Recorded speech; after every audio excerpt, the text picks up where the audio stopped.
Hello and welcome everyone to another edition of Wednesday Night Fights Online Edition, episode 37, bringing you some good-ass BBTAG action straight from the PlayStation format for tonight.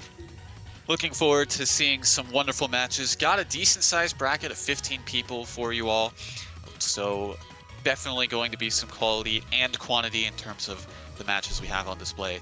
But before we get into all of that, there are some introductions that need to be made. First up, there is yours truly, myself, T.O. Bracket Runner, host, and commentator for tonight's BBTAG bracket, Master Cheap. And with me here in the commentator's booth is a commentator we've had ever since before the beginning of rollback period for BBTAG, Lon Lily. How are you doing tonight? I am doing great here, Master Cheap. Got a new setup finally. My PS5 is fixed so I can be freed from the shackles of the Discord stream, but it doesn't matter how I am commentating for you all. I am always excited to commentate some sick WNF BBTAG action over here at the Red E30 channel. Of course, and yeah, glad to hear that things have worked out for you for your setup, and good to have you with us tonight. So, and also, before we get into the matches, there is one last thing we do need to point out. There is a Matcherino in play for tonight's bracket pot. Exclamation point Matcherino, Matcherini, or Master Cheap in the Twitch chat. We'll bring up the link to the Matcherino page where you can contribute to tonight's bracket pot in a variety of ways. There is the claim code button, the easiest of all of them. Just sign in, click the button, you put 25 cents in the pot for free. No cost to you. I mean, it's just that easy. 3 seconds, basically. But yeah, there's that. There's the sponsor quests below that. Completing those will add a portion of, well, we'll add proceeds as well, depending on how much it says towards the bracket pot. No cost to you again. There's also direct contributions and Matcherino Marketplace, featuring works from our good friends over at Chitin Books, featuring such works as Loner Life in Another World, Shed That Skin, Rigazaki-san, Uzumade or Made is Way Too Annoying, Gotcha Girl Core, Welcome to the Outcast Restaurant, Yakuza's Guide to Babysitting, and plenty more. Any purchase made there in the marketplace, portion of the purchase will be put towards the bracket pot, so you get to contribute and also get something for your contribution as well. Many shoutouts to Chitin Books, and of course to Matcherino as well. With all that being said, I think we're ready for things to get started here. Up first, we have Detective Crow versus 402 Garfield. Yep. Two pretty familiar faces in like just online bracket scenes. Detective Crow, though, is a face that I kind of see semi rarely nowadays. He doesn't show up to every WNF, but I know that he has showed up quite a bit in the past, even pre-rollback era. Definitely a very eccentric player, playing a very eccentric team of Akatsuki Adachi. Definitely not afraid to do a lot of crazy shenanigans, to say the least.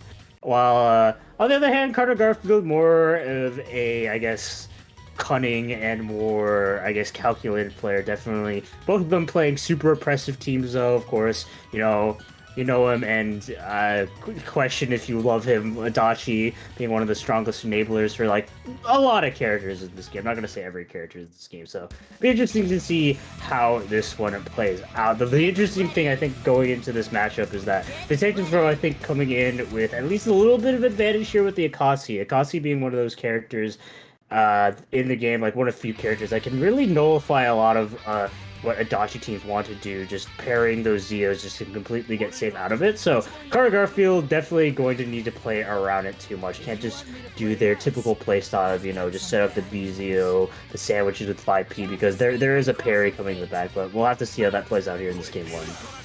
Absolutely, and already Crow going on the offensive, trying to get something going. I'm surprised that burst worked out, honestly.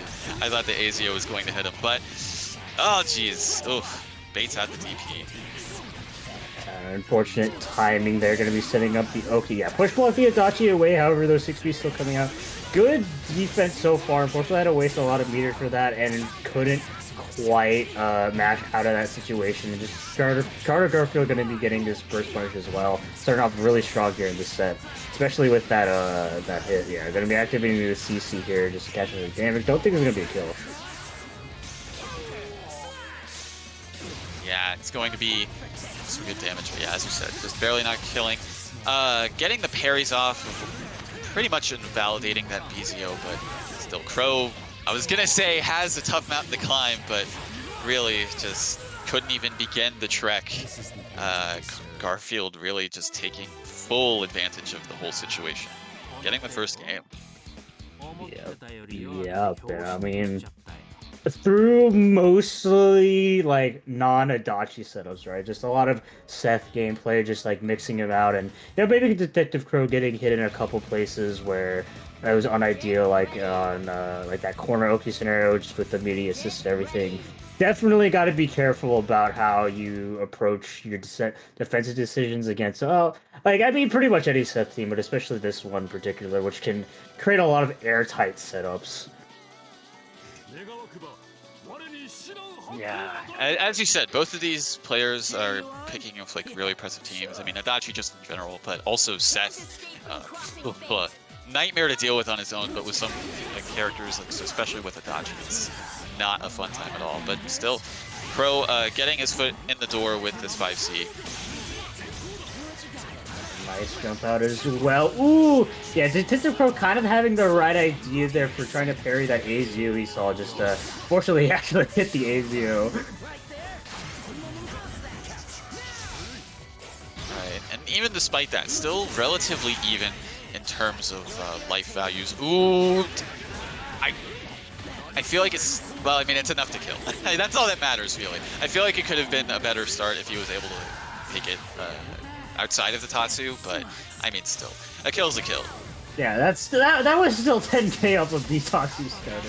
Definitely not going to be complaining about that. Going to be bringing in the solo stuff. Nice dive out to avoid just any like cross-up scenario there. Unfortunately, still a large mountain to climb, even for like a very good solo character like Seth. Still gotta get out of this corner somehow. Yeah, nice push. Look at the situation. Didn't quite believe in that B thrust there, but will be picking up the pieces afterwards. Going to be resonance canceling and getting some more damage on the board. I mean, he's got the meter, getting a meter regen, so might as well spend it while you got it. Ooh. Yeah, not the place to maintain their pressure there. This should be a kill. 5 bars on deck, as long as there's not a drop, this should be it here. Might not even need to spend the DAC with the riser buff, yeah. Yeah, sometimes I'm impressed at how high that cross slash hits, but I mean, they know it better than I do.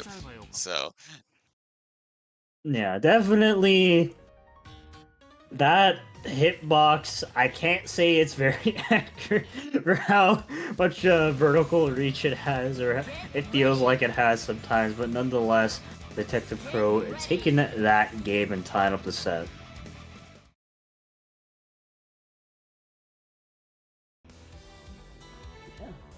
Gotta say, seems very back and forth, and like just like, yeah, both of them are really just like putting on the aggression. Absolutely. Definitely kind of how I expected a set like this to play out, just with the teams that we have on deck. Ooh, very nice defense so far, and a good tech on the throw. Just try to beat Tatsu something. Oh, hit the Adachi into the BZO. Yeah, Detective Crow just constantly trying to oppress this set from full speed. Don't let him play it. A very nice parry there. Set up the BZO after the beat Tatsu with a nice block in the over, but the classic 5C baby. Strat.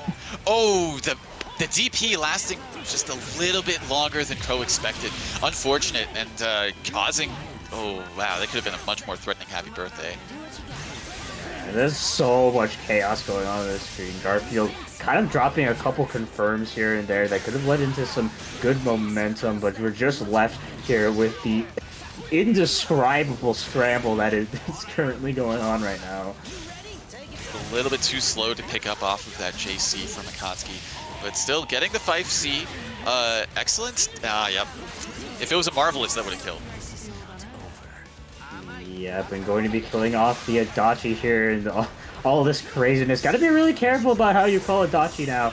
Well, you know, set up the sandwich, block the unblockable. Oh my goodness, there wasn't even like a push block in there to help mitigate that. That was all just pure defense. That was impressive. Yeah, just Very brave throw there. Actually somehow found a gap, but all these crazy decisions working out so well here for Carter as he's going to be securing a kill on the Akatsuki, and with a pretty good life advantage as well. Yeah, but all it's really going to take is one hit, especially since there is Astral on deck. You gotta be careful, buddy. Yeah, and I mean, there's no real reason for Carter Garfield to make any bold plays. Like, you gotta just play from full screen, set up some orbs here and there, and just wait for Detective Crow to make a mistake like this. Unfortunately, too bad of a starter to really kill, but like this significant life advantage is still in play, and Garfield is going to be going in with a dive and gets that set the win in the end. Going up in this set 2-1. I mean, yeah, the life values told a story, but it was still just like, it depending on the hit, it still could have been anyone's game. Like, even outside of the resonance, like with Astral out of play, it still was like, still, depending on what you hit him with, not necessarily a one-touch, but they're very close to it. Yeah, most definitely. The Dachi, on top of all his strong tools, he also does a lot of damage for some reason. So one bad like DP or super could have like costed him a lot of momentum, but Carter Garfield not letting that happen. Right, just choosing to just continue this pressure and nullify Carter's cross combo activation, honestly. That sucked. He was like literally just out of range of it. He just dove in and looked up and like Crow was just like, "Sup? How you doing?" Yeah, and this should be a kill. Didn't even need to spend any of that bar, just killed off the command grab itself. Oh my god, just get out of here. Just hit him with the Tatsu, maybe push blocking into 2-1-4C, but not going to be getting a lot of damage here. Bowling has the level 1 resonance as well, but we are still pressing those buttons. Yeah, just going to be bursting out. Ooh, yeah, okay, good jump out. Ooh, unfortunate. Got hit by the follow-up after that parry attempt, and not looking too good for Garfield in this set. I mean, he can do it, especially with this resonance activation, but it's still only level 1 resonance. So you're not getting a lot of life, and you're also not getting a lot of meter as well. Yeah, but a good mash out here. Ooh, good patience here on that DP, though, after the drop combo. Detective Crow, I think, should be rewarded here with the kill. Just gotta spend the... Oh, no! Oh My goodness, okay. Yeah, Wow. Smile. That was an instance of probably would have been better to keep it simple, to just sort of, I guess, keep any ambiguity out of it situation. But I mean, it still worked out. But yeah, gotta be careful about that. Combo timer's there, and gotta be aware of your knockdown hit stun. Yes, absolutely. Carter Garfield kind of taking a rough game there, but I think the thing to note about kind of what I'm noticing about his gameplay, Carter is very brave, to say the least. He mashes and, like, you know, Abare throws out of a lot of situations, and it's been working out pretty well. But it's just like, you gotta be really careful about that, especially when you're in such a big mismatch there. Oh yeah, try to go for the unblockable DP, but a good parry out of the situation, going to be rewarding Detective Crow with a hit. Pressure going, just constantly damaging. Like, man, this Adachi has taken all the hits. Good DP out of the situation, though. Yep, and once again, yeah, all these parries being absolutely on point here for Detective Crow. Hasn't really missed a beat, but unfortunately they're going to get their toes clipped right here. They're actually going to be stabilizing to a, you know, not a big happy birthday, but still a happy birthday nonetheless. Ooh, very sneaky mix there, though. Doesn't have enough meter to end up killing, but ooh. Oh, that could... I was gonna say, that could have been bad. Yeah. This is really a DP out of there. Probably not a try considering what that push block was, but this time, ooh, actually hits the Adachi here with the frame trap, and that will be a fatal mistake for him. Yeah, gonna need to spend the bar, but it doesn't matter. Gonna be once again going into a 2v1 scenario.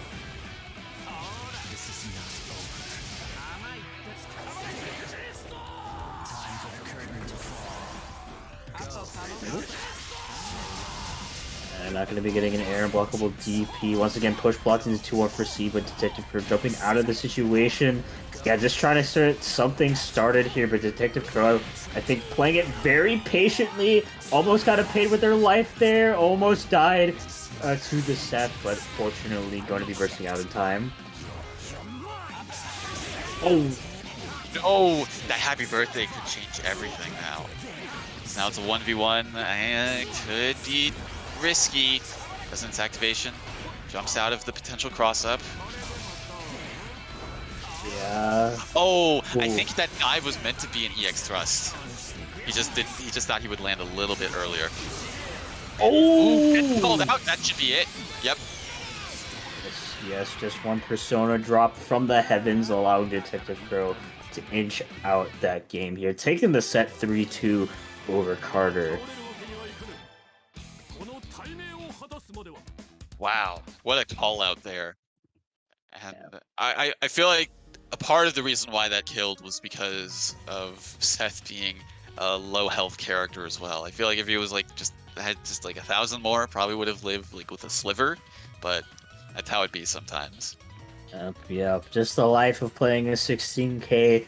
You squishy characters got to be extra careful, especially against a character that could really just blow you up like a Adachi there. But a good call out from Detective Crow, recognizing that, you know, he's been popping off a bit too hard there with the orbs and just checking in with the Persona drop. One of the few characters that Seth actually has kind of be careful about from like that point of the screen. Normally he's safe there, but yeah, Detective Crow making, I think, the right adaptations to really just inch out that pretty close set, I gotta say. Absolutely, and yes, let's see. Who do we have up next? We will be having Nuclear Taco and Illusionist. Yep. Nuclear Taco, definitely one of the relatively, I think, new stars in the online BBTAG scene. Definitely have seen him a lot more this year. Actually, I think a player that I've only seen like at the start of like 2022, or maybe even towards the tail end of 2021, but definitely a person that has come quite far in their time practicing this game. Definitely has improved quite significantly, and can definitely expect him to see a lot of top 8 placements for him. Definitely a very crazy, eccentric player, and wow, this is actually not something I was expecting to see with him for the Adachi Kanji, but I don't know if he's going to stick with it. But Illusionist, a new face that I haven't seen. Was figuring he'd pick the Neo just because that's just that is a very Neo player name. But yeah, it looks like Nuclear Taco actually going to be sticking with the Adachi Kanji. Very interesting to see how this one will play out, because like I said, I've never actually seen him play this team. Yeah, Taco has been kind of exploring some alternate teams from what he usually does, sort of like to get, I guess, more of an idea of what suits him more. But Adachi Kanji I don't think was what I remember him mentioning before, but I mean, currently, hey, very much working out. Yeah, I have seen how terrifying this team can be when played at a very optimal level, even though it has Kanji, who's normally kind of underrated nowadays. Like, you pair him with Adachi, it just creates something absolutely disgusting. It's not right what they can do sometimes, but Taco, somewhat getting like a little bit of that going currently, but not to fault Illusionist so far. Getting that poke with the low, and getting things started with this Neo. Yeah. Ooh, very nice block on the cross up there, and a good DP out of the situation. Yeah, this should be a kill, I think. Yep, should be. And Cher coming down right into the blade of Gatsu Izanagi, and Neo going down for this round. All up to Solo Yumi, res level 3, so going to be getting some good health and meter back whenever they choose to activate it. But also choosing to keep that combo a little bit burst safe with the early super, but unfortunately looking to be the end if this...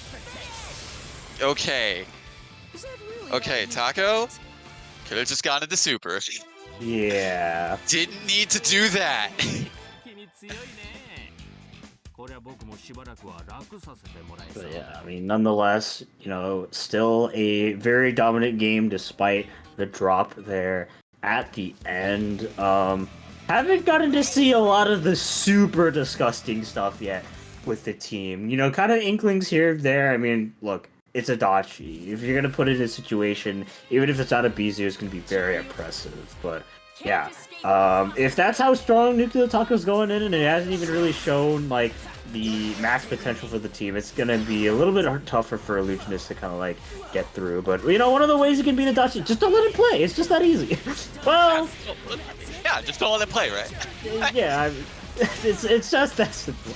But yeah, it turns out maybe not the what? What happened there? Hold on, how did she go there? What? I don't understand, but hey, Illusionist isn't complaining. I mean, honestly, that PV kind of channeling some of Neo's energy of being a bit of a trickster.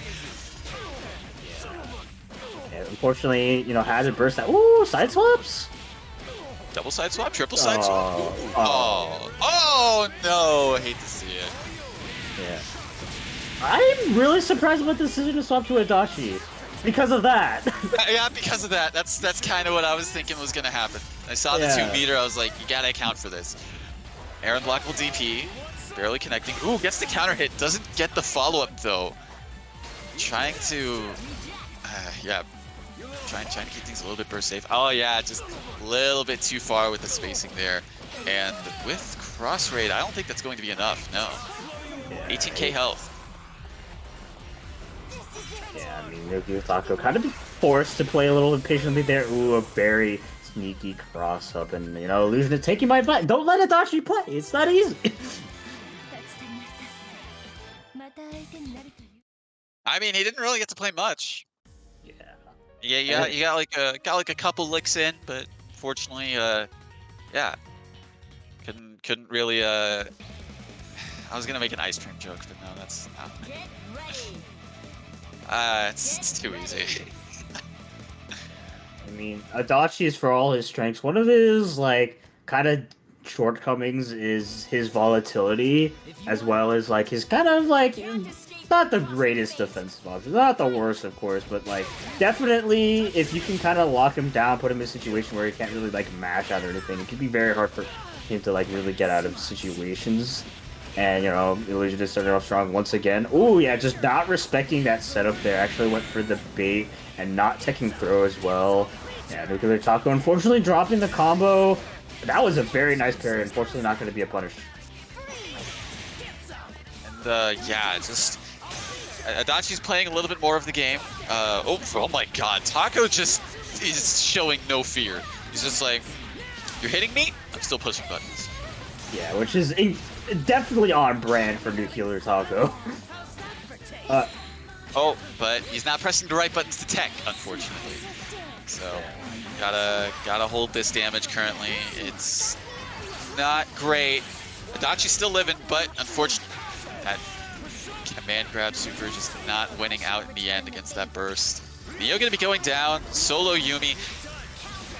I'm surprised that was the decision, but okay. Going to be taking about, what, 10k, roughly? Yeah, almost 11k, my goodness, okay.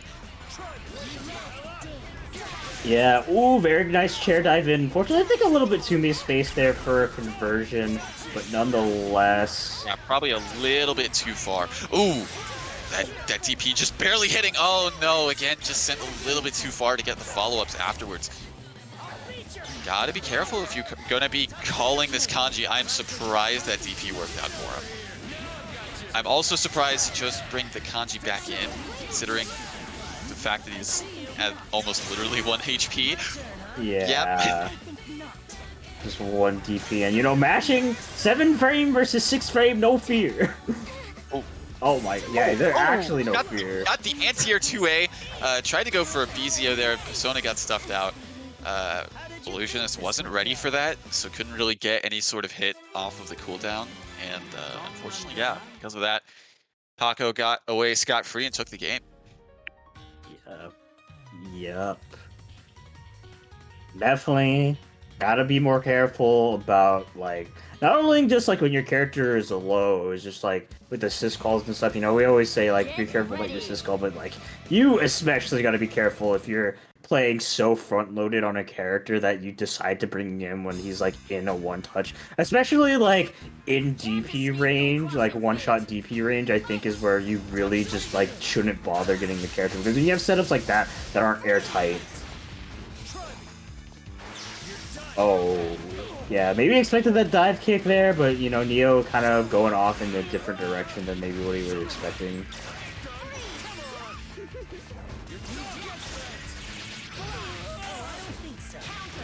Illusionist has been very good at spacing, like, themselves to kind of just avoid a lot of those, like, chair dives and or the air command grabs. Definitely been quite noticeable and is very good at oppressing Nuclear Taco right now. Unfortunately, dropped that combo, but still, this Adachi being locked down. Ooh, unfortunately, the chair fall, not able to help convert with that BZO, but we are still going in. Yeah, just gonna be bursting out, recognizing that it could be a conversion. Very surprised that that fan did not hit Adachi. That was so close. Also, why is Adachi still there?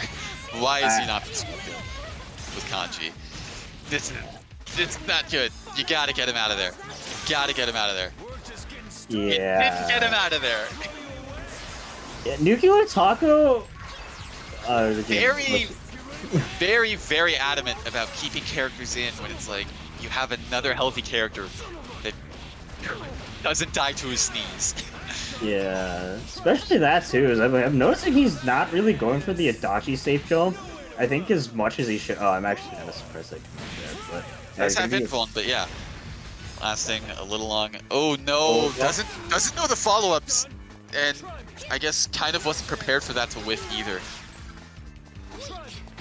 Yeah, I'm just trying to bait the throw and, you know, just ball with it, and the next time working out here for Illusionist and gonna be tying up the set 2-2.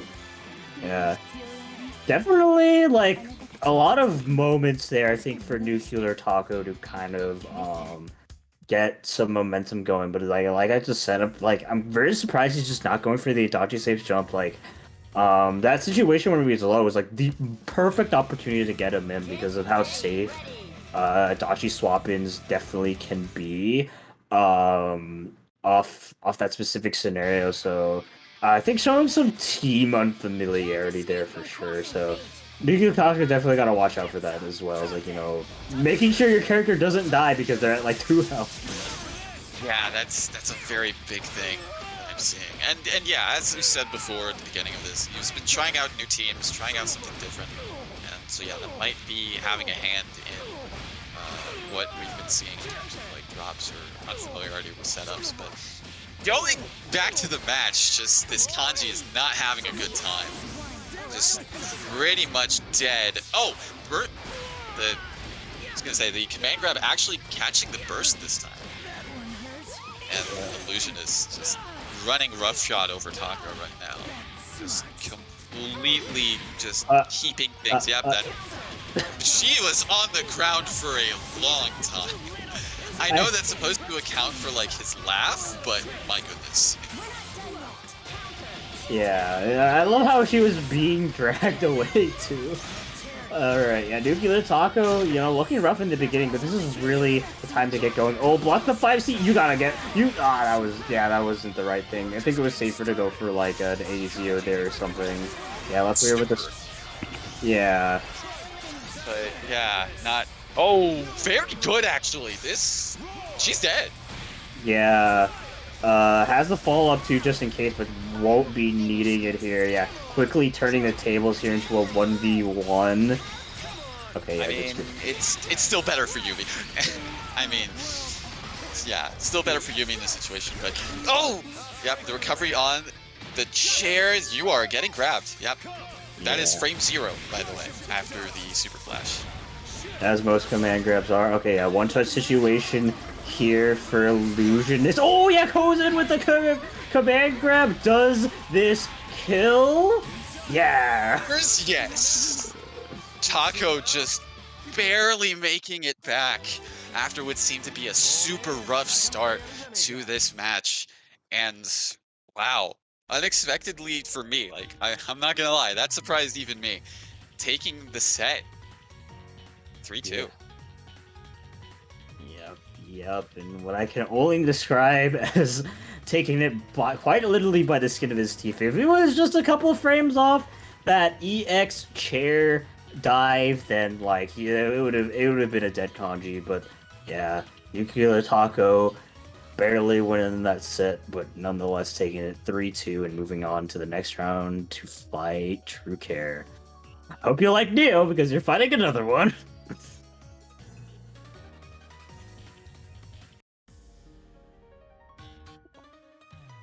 Yep.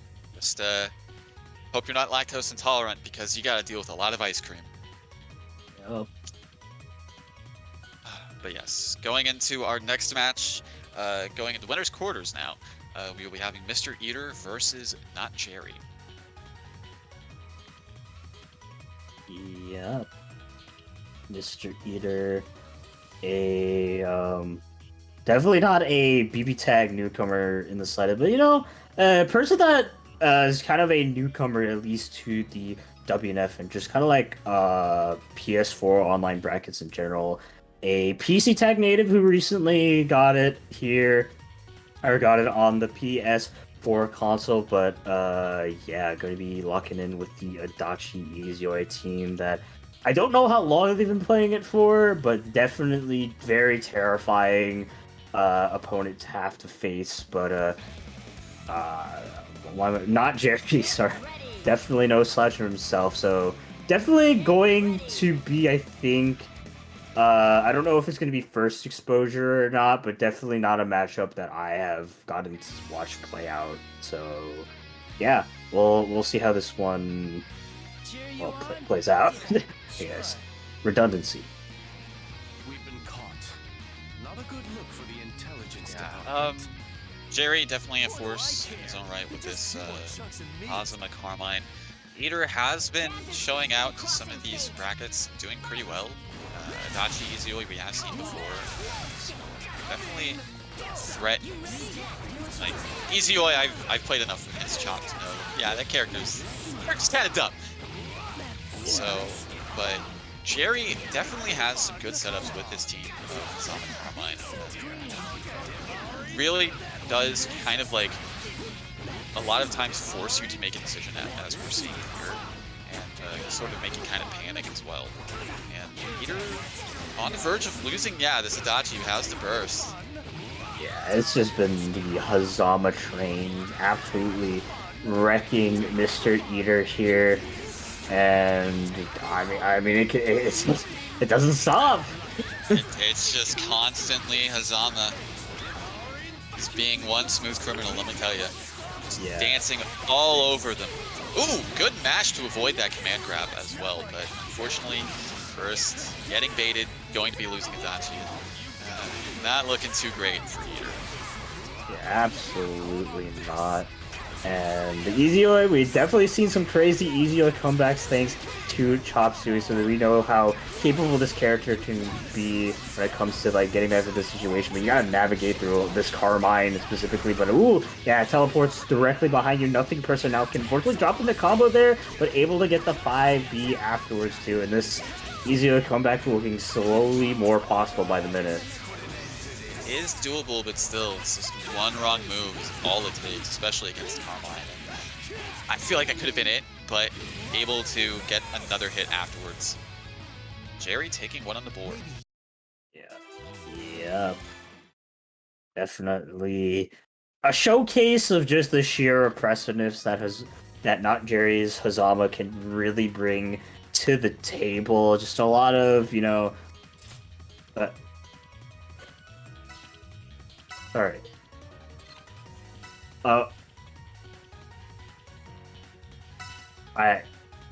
Yeah.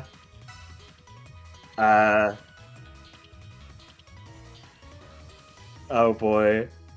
I think we lost you. I'm still here, right? Yeah.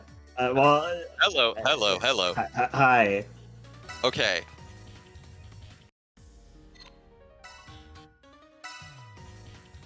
Okay, it's back.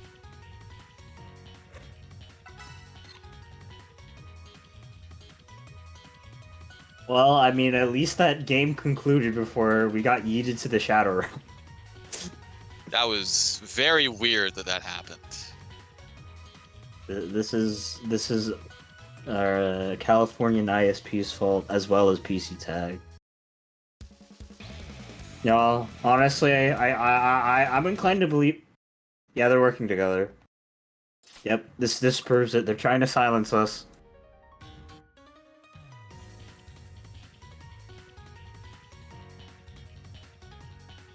I'm inclined to believe that's a no. Right. Is it time to bring out the heavy artillery, aka I host the lobby? The Yes. Frontier. Yes. I trust you. I am on Wi-Fi. I wouldn't trust myself.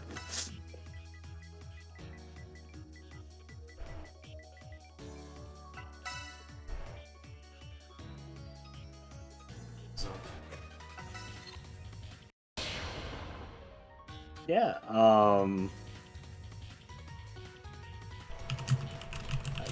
gotta love those Californian ISPs just eating our internets out of existence. It's great. It's not.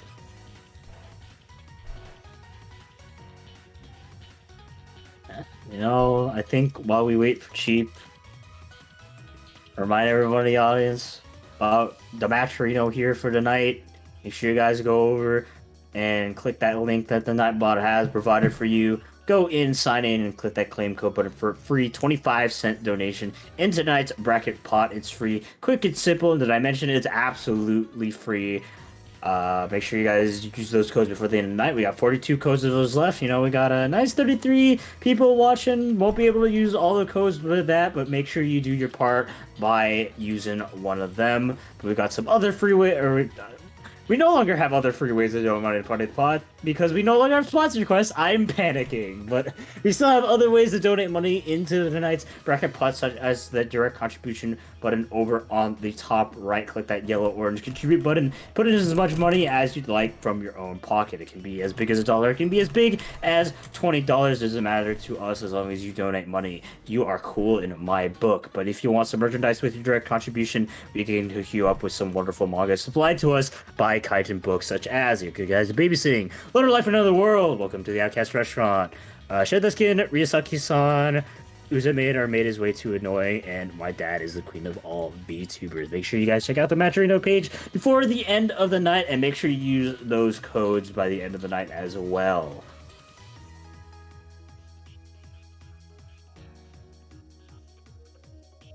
alright, it seems that Cheap is dealing with some technical difficulties, so it looks like I will assist you in commentary. Alright. Hopefully, Slow you down. you're good, Chief.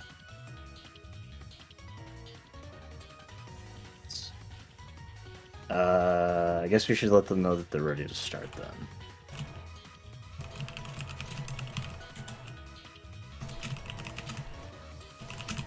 Alright, I'll let him know. Yeah.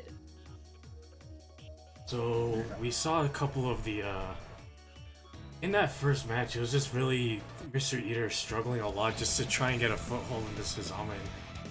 Kind of found a little bit of leeway towards the tail end, but it just wasn't enough time and not enough held at the end there to make something happen. So, I'm curious to see what kind of adjustments that.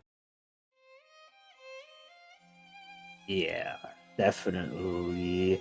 And I mean, Hazama, a pretty rare character nowadays. Definitely wouldn't be surprised if Mr. Eater either has very little or just like no Hazama matchup experience. So a lot of those Oki setups that maybe he was unfamiliar with, and a lot of the mix Hazama could bring to the table was just like catching Mr. Eater off guard. But yeah, we'll have to see how like he adapts here in this. Oh my god, that was a very sneaky sandwich. Oh, and I think an unblockable attempt there. Nice block on it, but unfortunately kind of just DP'd out of the situation. Just getting a good combo right here into Samoki. What's for breakfast? Nothing, just super jump. Just trying to make something happen, getting a good combo. Burst baited as well. Getting a good amount of damage and easy away. Yeah, just Mr. Eater is not having a fun time dealing with this team and just looks a little lost, to be honest.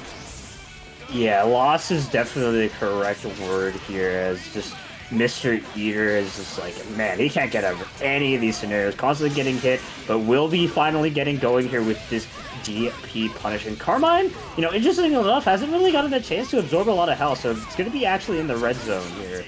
Ooh, that is a poor whiff. Yeah, just try to stabilize the situation, but it looks like it caught the jump, and that was a little bit of a panic jump, and just that cross up on the JC with the active switch.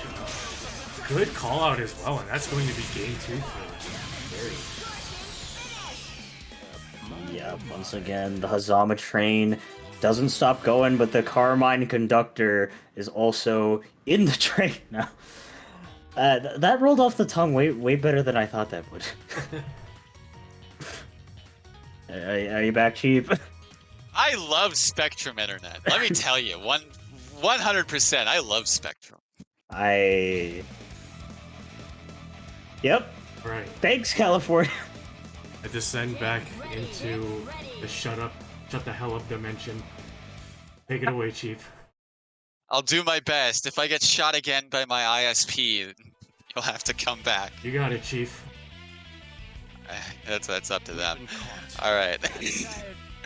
All right. So, Jerry looking very solid in this set from what I saw or what I was able to catch.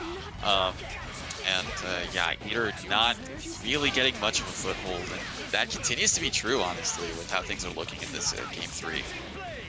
Yeah, it's non-stop aggression here. This Eater mashing out. Oh!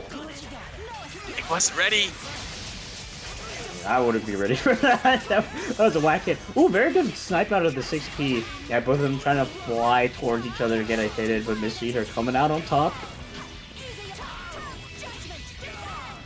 It's weird that combo was a little bit scaled. They would have dropped. Ooh, I like the idea to active swap there, but unfortunately didn't work out how he wanted to. And now doesn't have burst available as a resource, and also still at a bit of a deficit. You gotta be careful with your assist calls, especially now. Yeah, I mean, you gotta be careful about everything you do here. So little health on deck, and a good idea to teleport, but unfortunately the Carmine wheels got not Jerry's back, and going to be securing a kill here on the easier left here with the solo Dashi, and he's Unfortunate, but you know, sometimes it do be like that.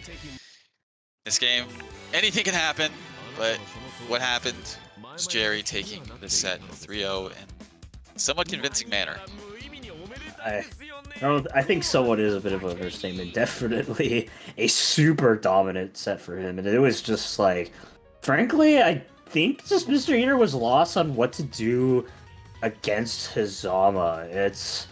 I mean, Hazama is a very like kind of unique character, and a character that you do have to play against in a very specific way. And while I think Mr. Eater definitely had the tools to do it, he just didn't quite know how to utilize them at all. I mean, we saw a lot of panic mashing. Maybe thought he could mash out in a lot of scenarios that looked not airtight, but actually were. It was just a kind of mishmash of just, you know, not Jerry playing extremely well, you know, keeping up all the aggression and just making everything seem so airtight, and kind of just that matchup inexperience that Mr. Eater had.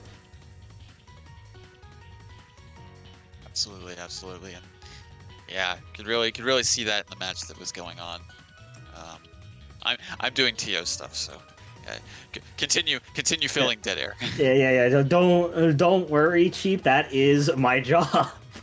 But yeah, you know, as TO goes on with the tournament organizing business, we will be getting on to our next set, which looks like will be True Care versus the one and only El Corredor Misterioso 21.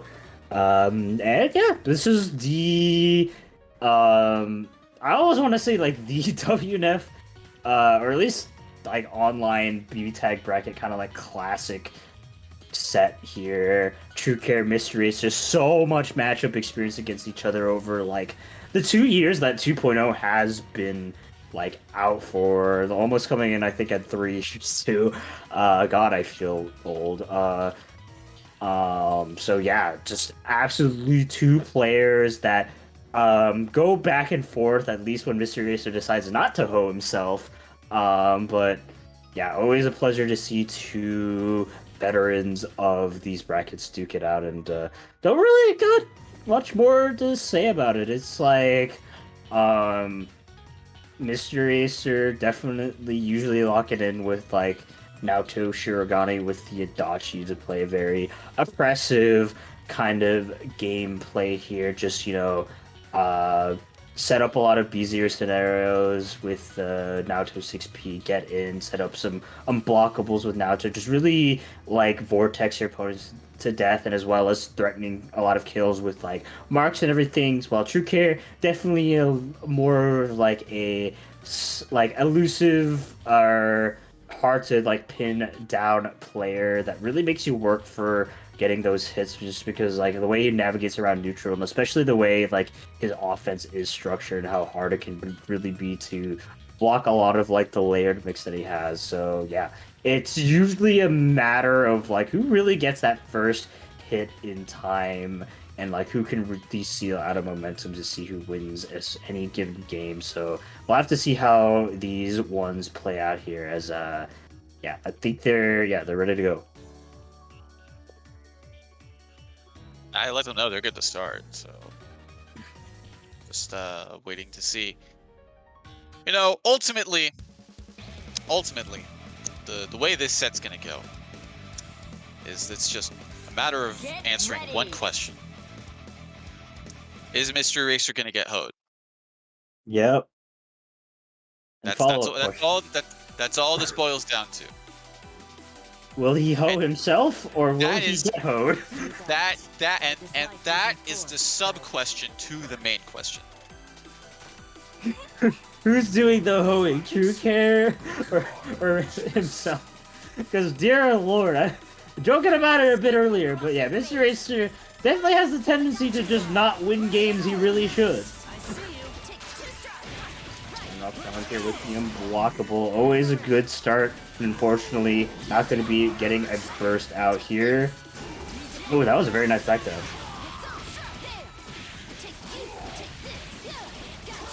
Getting the hit on the Susanoo. Not quite going to be getting the mark, just barely getting the meter for it too, so. Bursts out to Susan. That always gets me. That EX hover into the overhead. Yeah, gonna be baiting out that DP there, punishing it with a dive kick. Gonna be, putting Naoto in the red health zone. Oh yeah, unfortunately had to burst out of the scenario, which is unfortunate because it was in the Susanoo, so gonna be doing quite a bit more damage here. Oh, unfortunately though, dropping the combo. Just getting the TRM off of that push block attempt. Ooh, but baits out the burst. Very good for Mr. Racer, but what? What? I'm confused. Eric? Why did you spin the meter? Eric, why didn't you just go into the super? Okay, so the answer to the question, who's hoeing Mr. Eraser? It's himself. He's hoeing himself. Is he going for some like big brain setup? I don't know. Whatever it was, wasn't worth the meter. And yeah, first game going to True Care in a very perplexing fashion.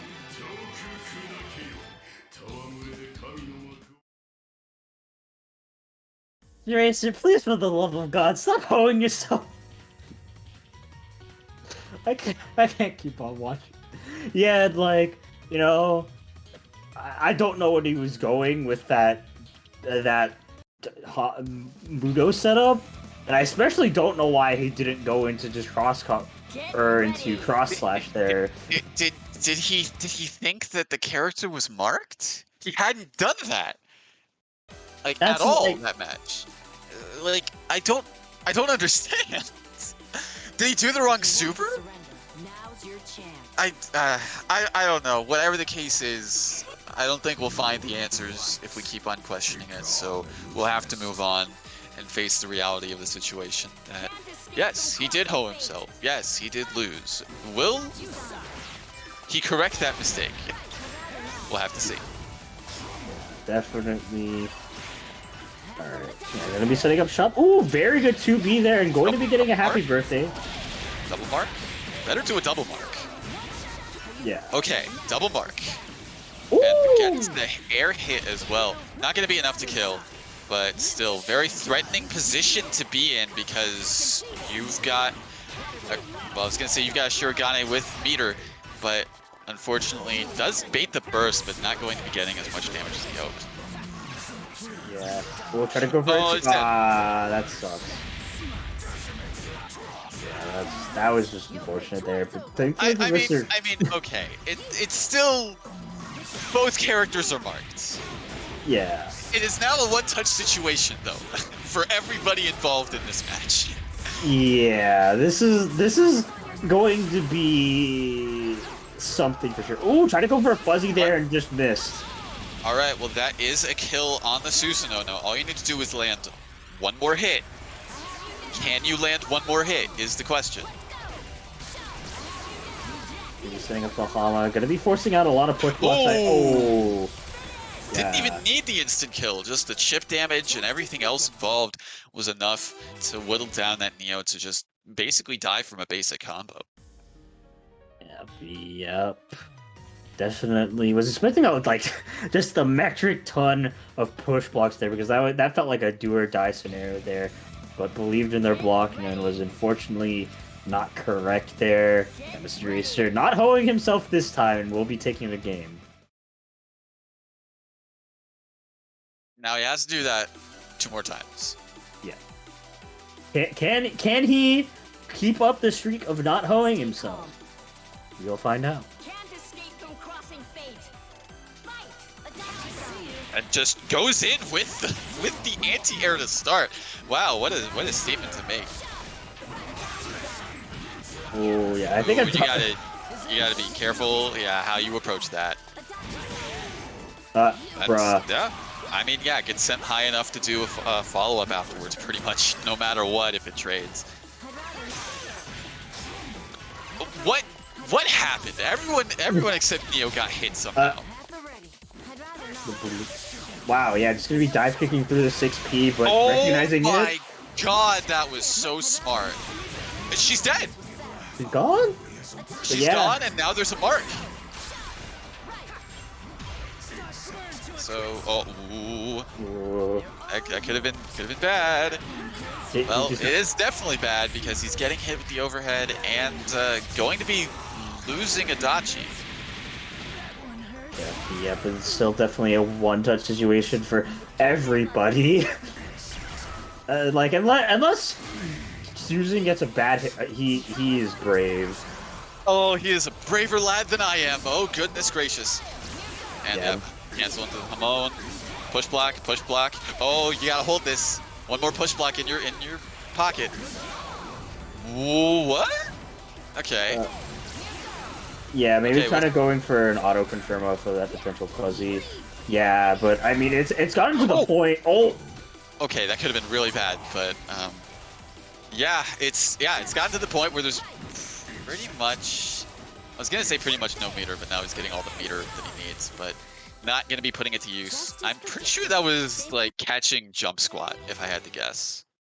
Yeah, it definitely looked like it. There is Mr. I mean, that from that scenario, that was gonna be a rough pursuit. Room is business spin. Not for me. Cannot connect to the surf.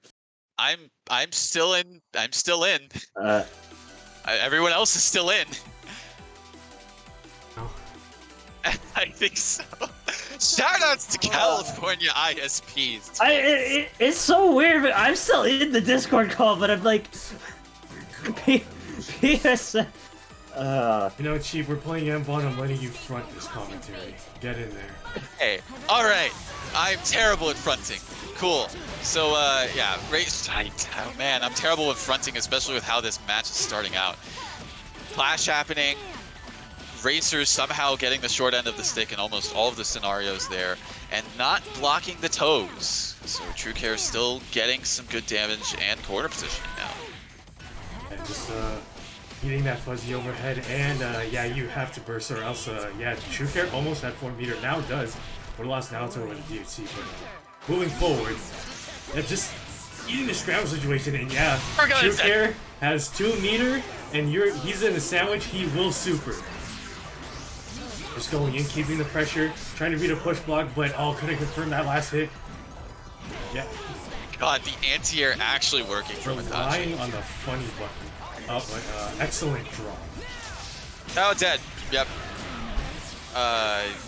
Probably banked on the Azio potentially connecting, but was stuck in recovery longer than he anticipated, and going to be going down.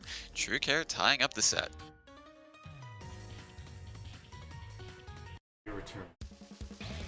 I'm restarting my PS5. Okay. I just can't connect to the PSN network. I checked, like, I'm connected to my router. You know, my internet's up. It's just like, very curious. Can't connect to PSN. Just a PC tag. Just a PC tag. All right. Game 5. Honestly, I don't know what kind of adjustments Missy Racer could have made in that last. It was just all True Care that game. It really was. Like, there wasn't really too much I can say that he could have improved. It was just like, once True Care got the hit, it wasn't really any sort of way to come back. Drops the cross combo. That could have been a dead Shurigane, quite honestly. I think what True Care was probably trying to go for is that Neo was still coming back from doing assist and couldn't get anything off it, but My God, sniped out of the sky. shotgun slug to the forehead and she's still not dead. Moving forward, and Naoto's still bleeding. Yeah, excellent work getting there. Oh no! Excellent business of mind by True Care to just teleport and float out. That's dead. That's dead Naoto. All the solo Adachi. Well, oh my God, he has some counting his blessings. That was dead.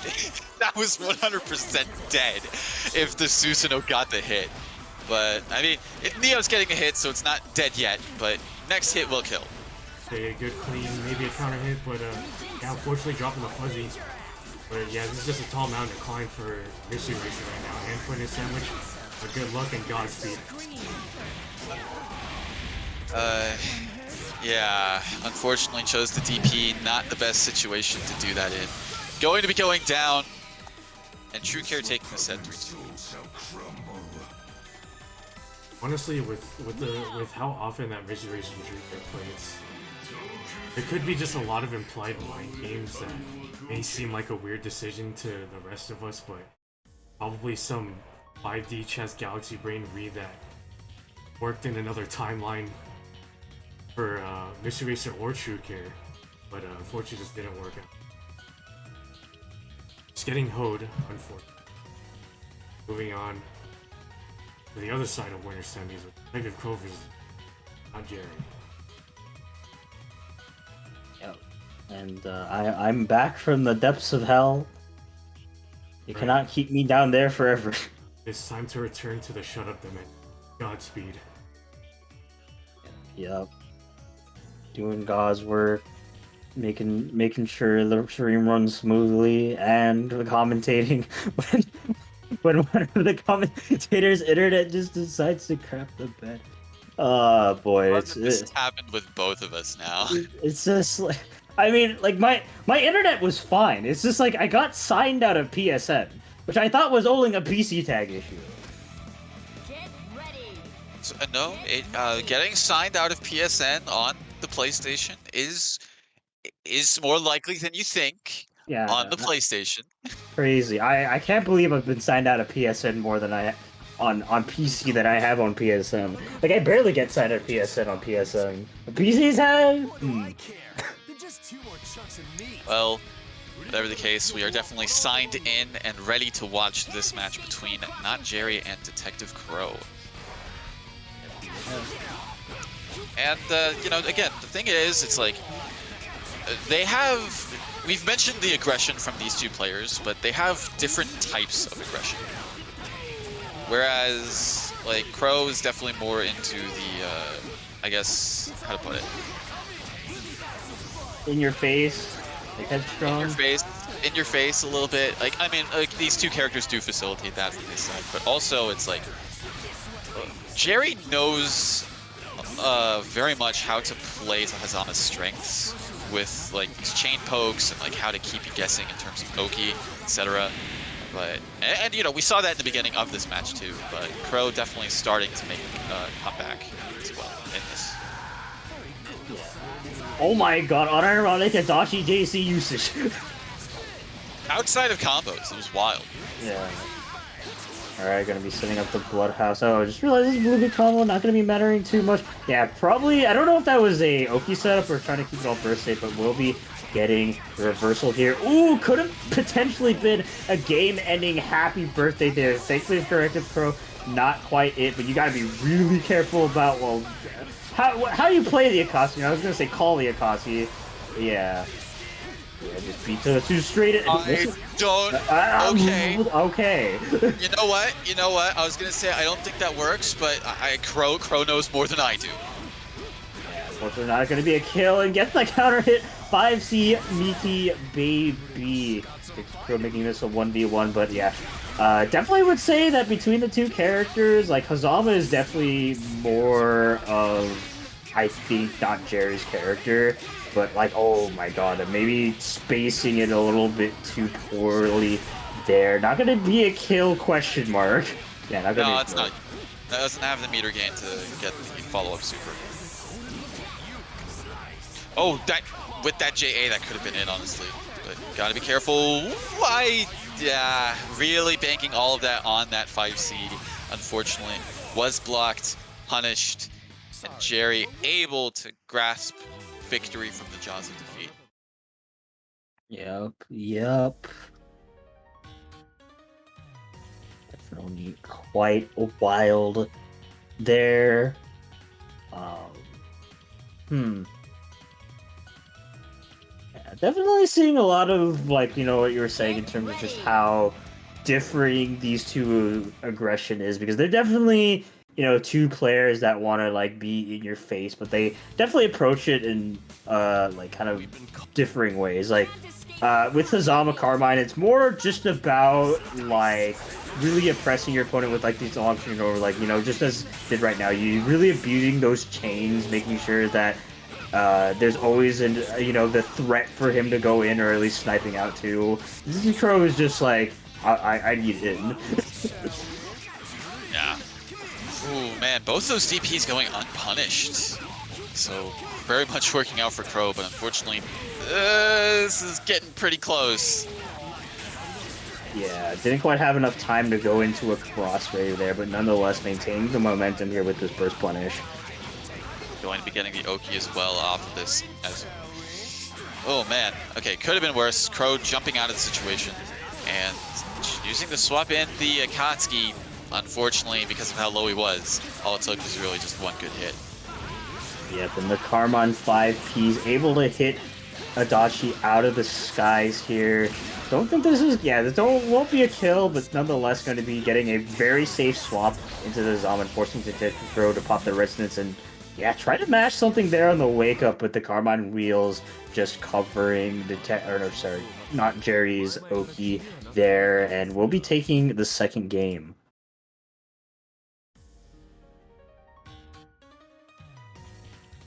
Yeah, and it's just Crow really has to find some way of navigating what Jerry's putting out. Because it's just like, again, it's just wants to be in your face, but, well, especially with this team, wants to be in your face. But it's rough, especially whenever you have to deal with, you know, Hazama chains just flying at you every now and then. Yeah, definitely, and that's just been the main thing. I think a Detective Crow has been being Oh my god, what an extension for us. I can't believe it worked. Can't you? I can't believe it worked. I'm saying that as a Ragnar player. I can't believe that worked. But, I mean, outside of that round start, it really does seem like Ragnar hasn't really been able to get much going. So, swapping in the Adachi, and I don't know if you want to swap back in that Ragnar. Yeah. You gotta get him out of there. Oh, yeah, that is definitely something you gotta be careful about with that Chimera. He does move forward like a regular throw. really, yes, I get the Bloodhouse. Okay, yeah, really just wants this Kazama in very safely. Ooh, yeah, expecting a, I guess a throw there, but you're just going to be getting thrown out themselves. Zama not looking so hot. Yeah, sets up the plus frames. That was some really good navigation. Fortune's not able to get some combos. Oh yeah, there is a super coming out, just going to be blocking. That's safe. I don't feel like that was safe, but I mean, didn't press the button, didn't get punished for it, so that's safe enough. Yes, and just sniffed out a good enough gap to master that Jesus kick. And yeah, not gonna be baiting the DP. Oh! Barely hitting just high enough to hit that 6P out of the sky. Killing off the Ragna, this is, I mean, what looked to be a little bit rough for Jerry now. It's very much doable, especially if he lands that much needed hit right now. Okay, I think Astral is off the table. Yeah, timer's gonna be going out. And unfortunately, so is that extra meter that he has gained. Thanks to Resonance, could have probably been it if he was close enough for that 2C. Yeah, but this is going to be potentially a game-ending combo, actually. It does have the 4 bars on deck. Can go into the super snake kick and maybe the other super? Yeah, wow, and just barely enough, yep. Yeah, judging by how those diamonds were looking, I'm actually surprised that was a conversion, but not Jerry. Definitely knowing more about his character than I do. And we'll be taking the set 3-0. Very, very wild way of closing it out. But I mean, you know, close it out however you can. Definitely don't want to have a potential comeback happen. So good stuff to Jerry.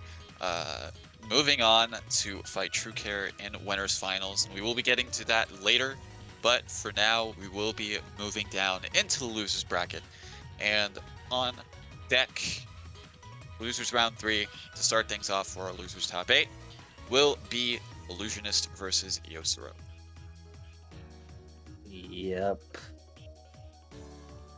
Now, Yosuro definitely has gotten quite a bit of Neo matchup experience, just, you know, being in any tournament with True Care.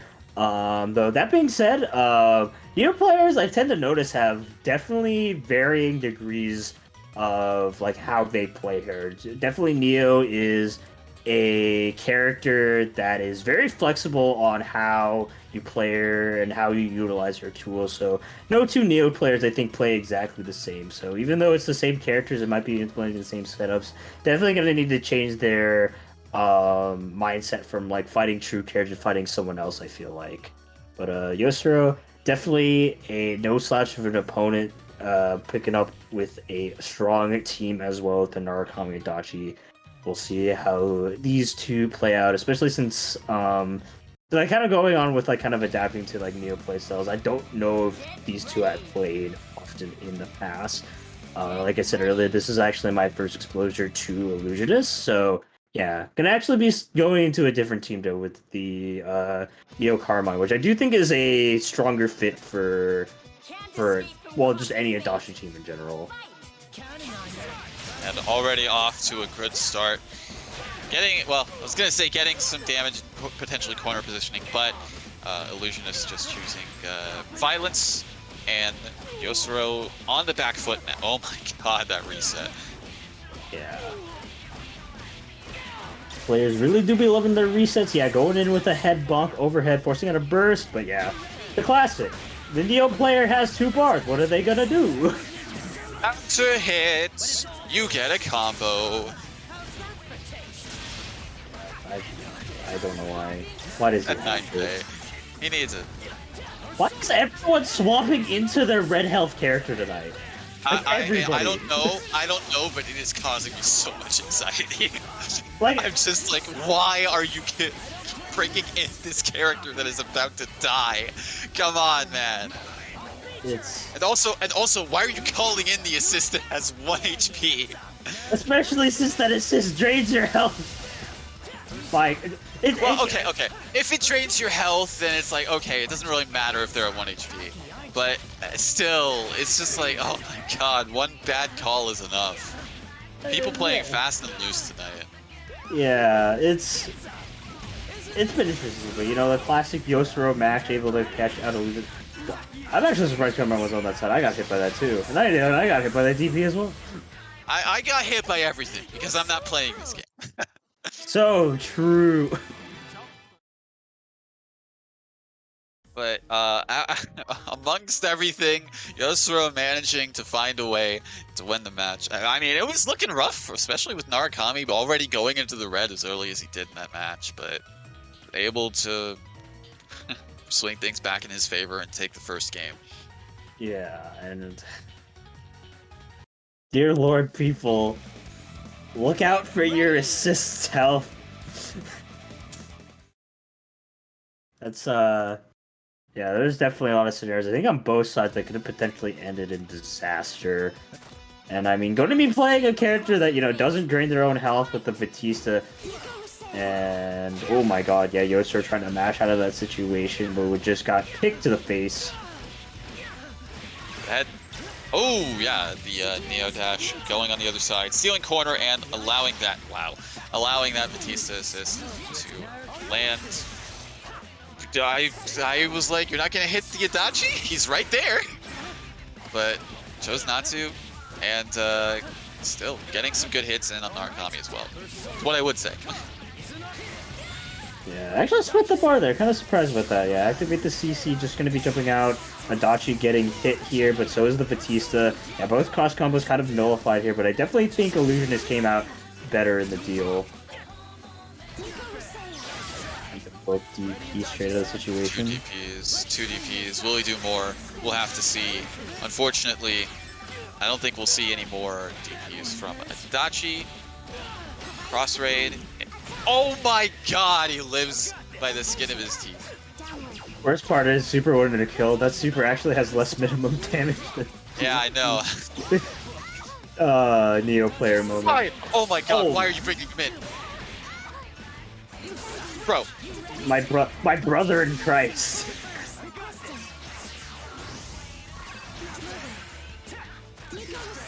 Good defense. Good. Wow, really good defense from Yosuro. And just is aware of the situation when Illusionist is trying to go for a grab off of these like air hits on block, just like choosing to just DP. Yeah. Oh no. Oh. My brother in Christ, stop bringing in Adachi. I don't know, man. That time it worked out. Did you see how many JBs hit? I know, but the point still stands. It's just JB, hit. It's just that that button is so stupid. At least it's not an overhead. Look, I've said this multiple times in the past. If that was overhead, I'd quit BBTAG. Wouldn't be right. Wouldn't be right. God, frick that button. I mean, I'm glad his assist isn't a high into a low like it is in P4A. That would be. I'm glad.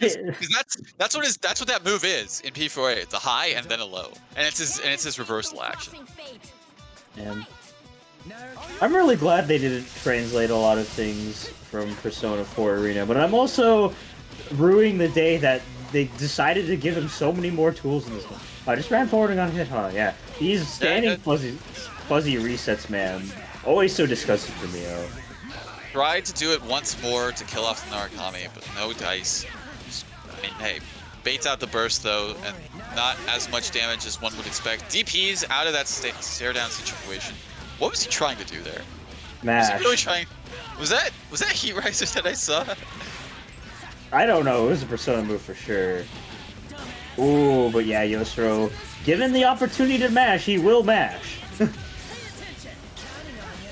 Have to hold this. Not DP though. Oh wow, that could have been a dead Neo actually, but yeah, unfortunately dropped that. Not quite going to be a kill. I'm surprised at the series of events that are unfolding in front of my face. Fuck, man, all the way. Like pretty much full screen command grab as well. Doesn't quite bait out the burst. Gets thrown, and Narukami going down. Yeah, but once again, the masher himself, Yosuro, mashing on the Carmine, no fear at all. Sets up the BZO straight in the face as well, just to get some safe frames. Nice jump out of the grab, unfortunately not going to be a punishment, and the Mans believe once more in the Adachi to be, and will be paying with their life here off this cross raid, and Illusionist taking their first game.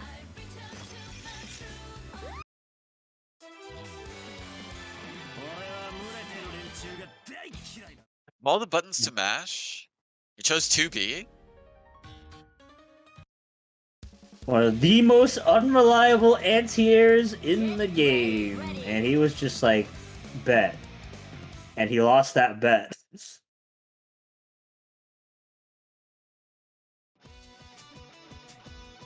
Yeah, you know. Can't escape from crossing fate. Going into this next one, wonder what more shenanigans we'll be seeing. God, okay. That was a good push block, unfortunately not quite able to convert. That was a nice jump out of the AZO as well. It's playing very tricky. Everyone's just flying. Oh my god, the 2B actually worked. You know what? You know what? He shut us up. He shut me up.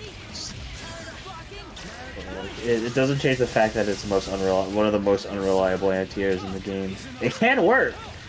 Doesn't mean it will.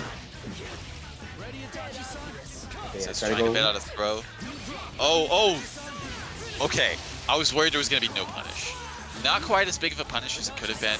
Could have killed off the character potentially, but yeah, baiting out the burst. Illusionist very much at a deficit now. Yeah, almost 100%.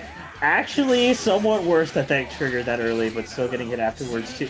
I hate this button. Oh, you know what? If it leads into a happy birthday for the Itachi player, I'm fine with it. Choosing to opt for the health regain instead of any more damage. And what looked rough is now very much even. Yeah, and waking up with the Zeo Dame, able to catch the Neo. Oh, not quite able to punish. That could have been a huge momentum swing here for Illusionist, but I definitely think this will... Yeah, no burst out of the situation. Didn't believe that Illusionist would go for that DP either. And suddenly, yeah, this is looking extremely winnable. But you gotta be careful about how you call your assist, my brother. Please. Oh, well, like Please. that. Yep, Please. exactly like that. Exactly like that. As if fate decreed. As soon as you called it, it happened. Yeah.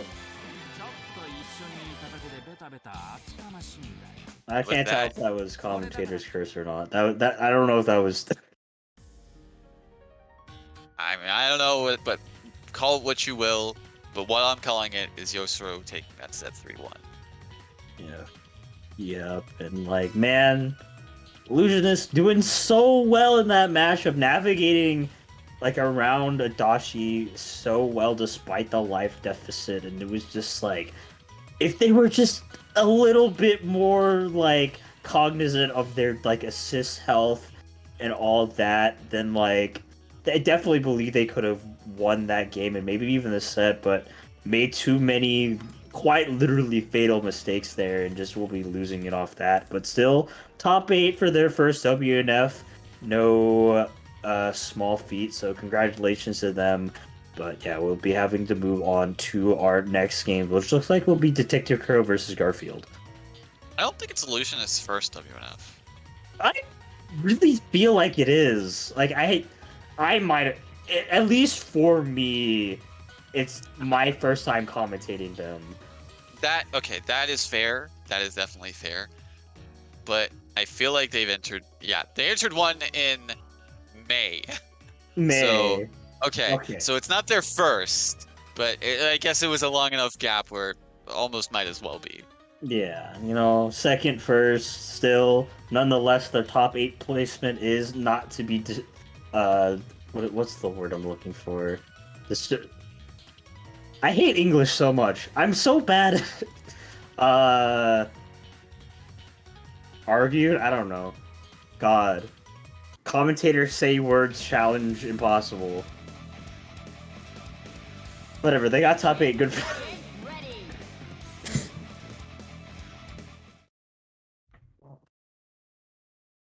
Okay. Just doing TO things. Carry on. Yeah. Alright. We're getting into the match, hopefully with me understanding what I'm saying. just get this shit done? It's less likely than you think. It is definitely less like. And it's also a run back. I just realized we're in a time loop. Yeah, But, ladies and gentlemen, we're back at the beginning of the bracket. It seems. it's time is a flat freaking circle. Yeah, we'll have to see how this one plays out here. I believe Detective Crow, yeah, winning the set 3-2 last time, and already kind of on their way to remaking that time or that outcome happen. Once again, very nice parries. That's something we saw definitely in the last time. Ooh, unfortunately, Dachi 5P not able to bait out the DP. But still, nonetheless, setting up the sandwich. And actually just doesn't block the high. Nothing unblockable, but doesn't bait the DP as well. Oh, yeah. I didn't even realize how low that Kara Garfield's Adachi was. Yeah, a little bit tight there, but nonetheless, the Heat Riser killing. The Oh Heat my Riser. goodness. If Yeah. he comboed off, well, that would have been dead, but also that would have been really, really, really cool if that landed. Absolutely. And the bravery to mash 5B and going in with the double kicks to seal off the deal. Detective Crow taking their first game in the set quite dominantly. Very much looking solid to start this off, and Garfield going to have to put out a lot of stops in order to avoid a potential double jeopardy situation. Get ready. Yep, and I mean, that last game did go to the 5th game, so we definitely know that Carter Garfield is capable of taking even dominant games off Detective Crow. It's just like I said earlier, just like how oppressive both teams can be. So it's definitely going to be like kind of a matter of momentum here. Ooh, unfortunately not able to convert off that AZO, and not able to bait out that burst either, so both of them kind of getting away.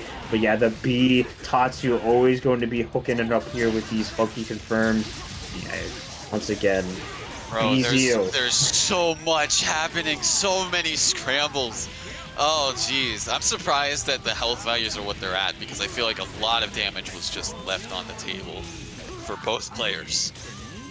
Yeah, for sure. But going in with the DHC, really want to make sure that this set isn't the one-touch scenario, and is going to be swiping the toes to make sure that happens. And these parries have been doing so much work here for Detective Crow.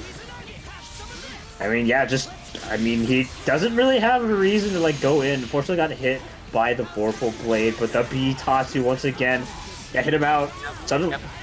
Suddenly it's an even match. Adachi versus Adachi. But one of them has a buff. One of them has a buff. What the heck?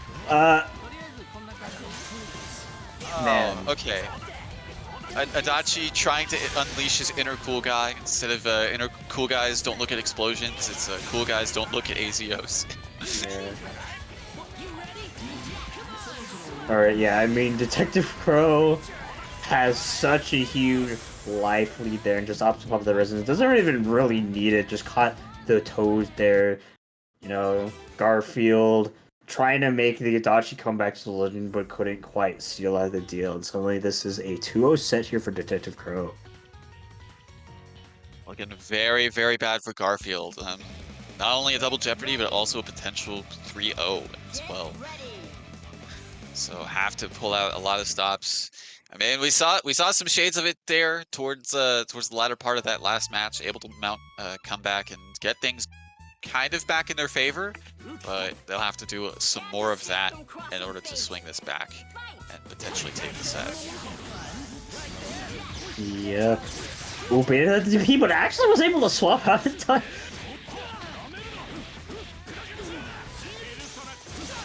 Oh no, happy birthday! This is not how you want to have things go.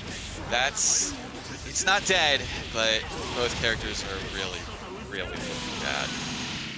Yeah, Seth almost in the red. Adachi pretty much one touch because of that Vorpal Blade. And Seth now... Oh no! He was almost ready for that! He was He almost got the kill off of that. I don't know how I would have felt if that actually worked. I hated Dachi. Yeah. I don't know, man. This character's goofy. This character's goofy enough. It's just like, yeah, okay. His addition made sense. But baits out the throw with that 5C, since it does put him in the air. So, this is still doable. This is still very much doable for Garfield. Because now it is definitely... I was going to say a one-touch situation if they were able to finish that combo, but now you got to be very careful with what you do. Oh. Okay, I was going to say, you better not be pushing a button in the air. Yeah, that has quite the high hitbox. So very nice fight. B unfortunately went for that 2-1-4A there, but will be jumping over the Seth thrust and gets the kill. Detective Crow taking the set 3-0 over Garfield. You know, a timeline... the time may be a flat circle, but Detective Crow winning against Garfield, that remains the same. Yep. Double Jeopardy. Sometimes it be like that, unfortunately. But yeah. Garfield going down, Crow moving on to loser semis. Going to be fighting the winner of the next match that we have up on stream. It will be Yosuro versus Mystery Racer. Yep. I gotta say, it is very interesting to see Yosuro in loser side of the bracket as early as they were. Yeah, definitely. They, for the past couple of WNFs, have been a very consistent, like, top 3 placer. Usually don't end up in losers bracket as early as they did. Where do they lose in? Yeah, in Winter's Corner against Detective Crow, actually. So, yeah, interesting to see, but, you know, climb their way back up to this position and has to fight Mystery Racer, so... Oh, I didn't even realize. Yeah, he Racer this. going with Hilda Seth and already looking great with this happy birthday to start things off. Well, you know, it did drop, but it was still good damage on both characters. And putting the Narukami in the red. Yep. And probably going to be setting up the sandwich scenario here. Ooh, doesn't bait out the burst, unfortunately. Just got hit by the 5BP. What is up? What is up with people? Oh my god. Able to get 6K off of that, by the way. Yep. Oh, you think you're so damn cool with your sandwich setup. But it's all bullshit.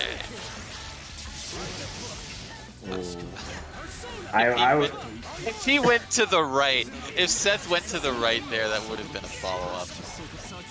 Man, this team is funny. I hate it. Ooh, expecting the cross up there, but just got hit by the 5P. Where was Hilda going? Look, Hilda, like, look, I know Hilda's canonically dumb, but I know she knows her left from her right? I don't know about that, Chief. Well, whatever the case may be, Yosuro not really able to navigate with the mix-ups situations that Mr. Racer put them in. And Racer going to be taking the first game somewhat convincingly. Good start, bit of a rough middle, but able to bring it back. Yep, and definitely really like the Hilda Seth pick here from Mr. Racer. I know it's something he's been working on for quite a while now. I haven't actually really seen it play too much. Definitely usually sticks with the main squeeze, but I think in this match in particular, it is very strong. Hilda in general, I think, has a good time against the Dachi teams just because, like, she has genuine, like, very strong ways to counteract a lot of, like, what a Dachi wants to do and set up. And even in the round start, she has ways to even beat Narukami too. So it's just a strong team overall as well. So it's like, yeah, good going in. And God, just sandwich setups here and there, everywhere. Hilda sets being a war crime. What to do? What was he mashing there? It had to be super. There was no way it was anything besides super. Are you sure? Are you sure about that? It is Yosuro. He was too far away for anything else to have worked. Yeah, but like this man has mashed so many things from full screen. It's not even crazy. Or it's not even funny. It is crazy.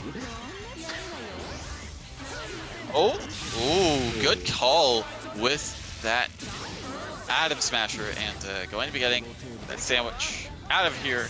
Unfortunately, still getting hit by EX West. Yeah, It's just been on the back foot for Yosuro here, but was able to get the throw. Yeah, just gonna be getting caught in the combo a bit early, set up the Heat Riser, but DP straight out of the situation, not gonna be dealing with any of that. And just double push block, doesn't want to get put into the sandwich scenario, but unfortunately did anyways, but a good assist call. Will be getting an out. Tried to snipe out that dive, but just got hit by the Hilda 4P instead. Yep. I was anticipating an active swap there, but it's hard to know when the timing is for it if you're not doing it. So Yosuro going to be going down again. Racer up 2-0. Yep, it's just the sheer oppressiveness of Hilda Seth, and it's it's hard for anyone to really get out of those situations. As you see, it's just the sheer ease of making a sandwich with Hilda Seth is just like, it's something that this team is like very well known for, and it's like, man, how do you deal with this? Yosuro hasn't found the answer. Yeah. Can't escape from crossing fate. You pray that you guess correctly, and if you don't, well, you die.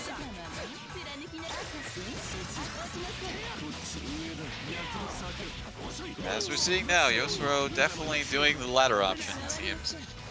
But able to get a mix-up of their own. The orb actually hitting Narukami out of the Zeo car.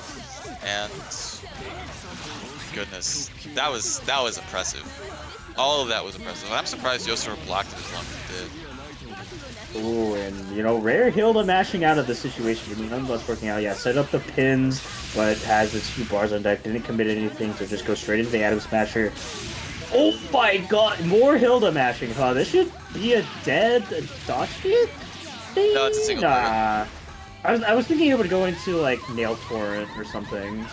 I feel like if you're going to do a super with Hilda and it's like in the middle of a combo, then yeah, I feel like the gravity squeeze is a lot better. Yeah, burst out, doesn't want to let that Narukami die, but still, both those characters looking so low. Try to mash out of the situation, but just got caught there with that counter hit. This is looking really rough here for Yosuro. Orb in play, Adachi with a lot of meter, but like, yeah, he's got to make some really good plays. Oh my god, actually, rare footage of Hilda whiffing. Make her whiff, then she dies. Yep. Now, didn't kill off the character, but still has to deal with Resonance Seth. And all it takes is just one EX thrust into Resonance Super cancel, and Yosuro dies. Yeah, but man, he's maintained that Heat Riser buff for quite a while now, so this is going to be doing quite a bit more damage. Going to be putting Mysterious into the potential one-touch. I don't know by the way. Yeah, Heat Riser buff funny. Alright, yeah, navigating around very carefully. That one Azeo could spell the doom for Mr. Racer, but yeah, one DP punish as well will be spelling doom for Yosuro, and Mr. Racer taking the set 3-0. Very, very good play from him, putting Yosuro in a lot of ambiguous situations. It was just kind of like guess the high-low, but also guess if it's going to be left or right or not. So very, very rough position to be in with this team, especially with Racer putting out a lot of the stops with it too. Yep, Hilda Seth. Just a taste of the oppressiveness right there. God, I hate that seems such war crimes, Jesus Christ. But yeah, that is for potentially for other people to have to deal with it within the future. But right now, we will be getting on to our winners finals match, which is Not Jerry versus True Care.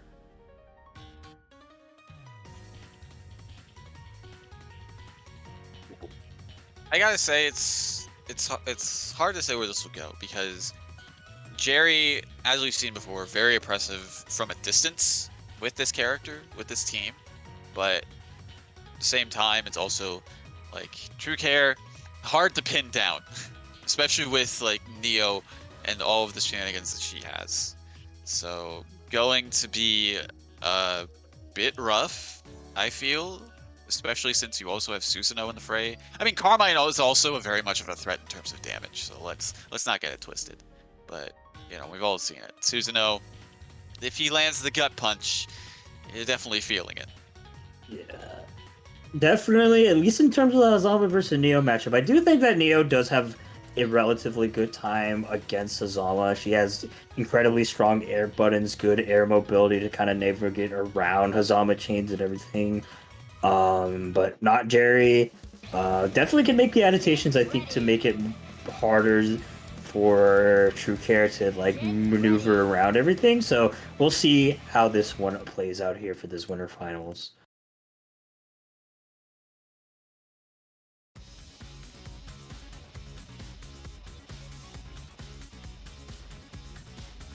We've been caught. Not a good look for the Choosing to go for the Carmine to start off. What do I care? Definitely, I don't think it's a bad idea. I do think Carmine has, he has a better time against it a lot of the cast for sure, just because of how oppressive his air buttons can be, as well as just like throwing pins everywhere. It doesn't really want to start off like kind of weak with the Zama. And also that too, True Care does like kind of playing in the air a lot, so that 6P is going to help a lot. Absolutely. Whoa. Unfortunate drop, and thus, like, again, a lot of damage and Oki off the table. What happened? The DB was baited. Fair point.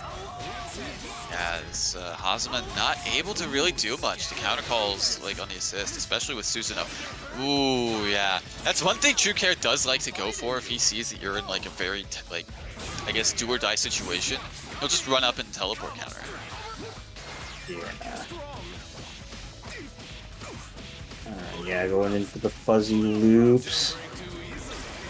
Alright, yeah, try to bait out a DP there, just got a resonance instead, but nonetheless, this aggression is still coming in full force here for not Jerry. Yeah, going to be baiting that 2A with the parry and just tap them low. This should be a kill, has the 4 bars on deck.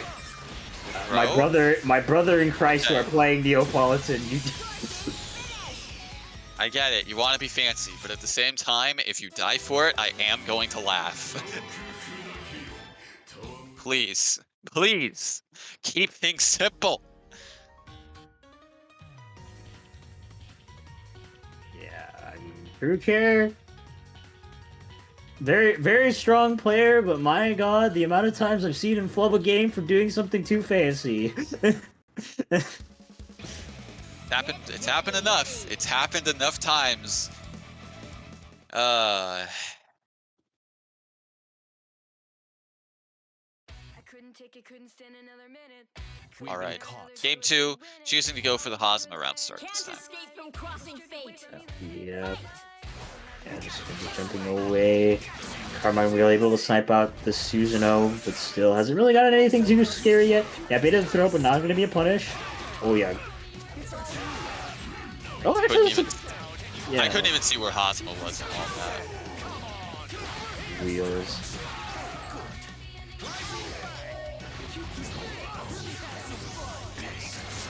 With the command grab and baits out the burst as well. Going to be a nice chunk of damage here on this Neo. God, look at that. That's 8.6k off of that. That was wild. Yeah, but found a gap there to mash out of this situation just to catch the Carmine. Ooh, that was tricky. Yeah, just not quite able to convert off a lot of these straight hits. Carmine losing a good chunk of health as well. I got hit by that. Bro, you could have... Well, I don't know. He could have gone into super to kill off the Neo, which... Honestly, I feel like might be the bigger threat, but yeah, gotta go killing off the Susanoo. But I mean, it's still, it's still gonna be rough. Yeah, for True Care. Definitely with like kind of like damage output from this team, it will take one good touch just to get her in. You know, not Jerry with so much life advantage, just playing very tricky, just trying to like kind of avoid Neo as much as possible. But that dive kick really gonna be a good thing to like kind of pepper it in neutral just to catch not Jerry off guard. But nonetheless, not Jerry going to be getting that hit and securing a kill here, taking the second game. Sorry, but would you mind?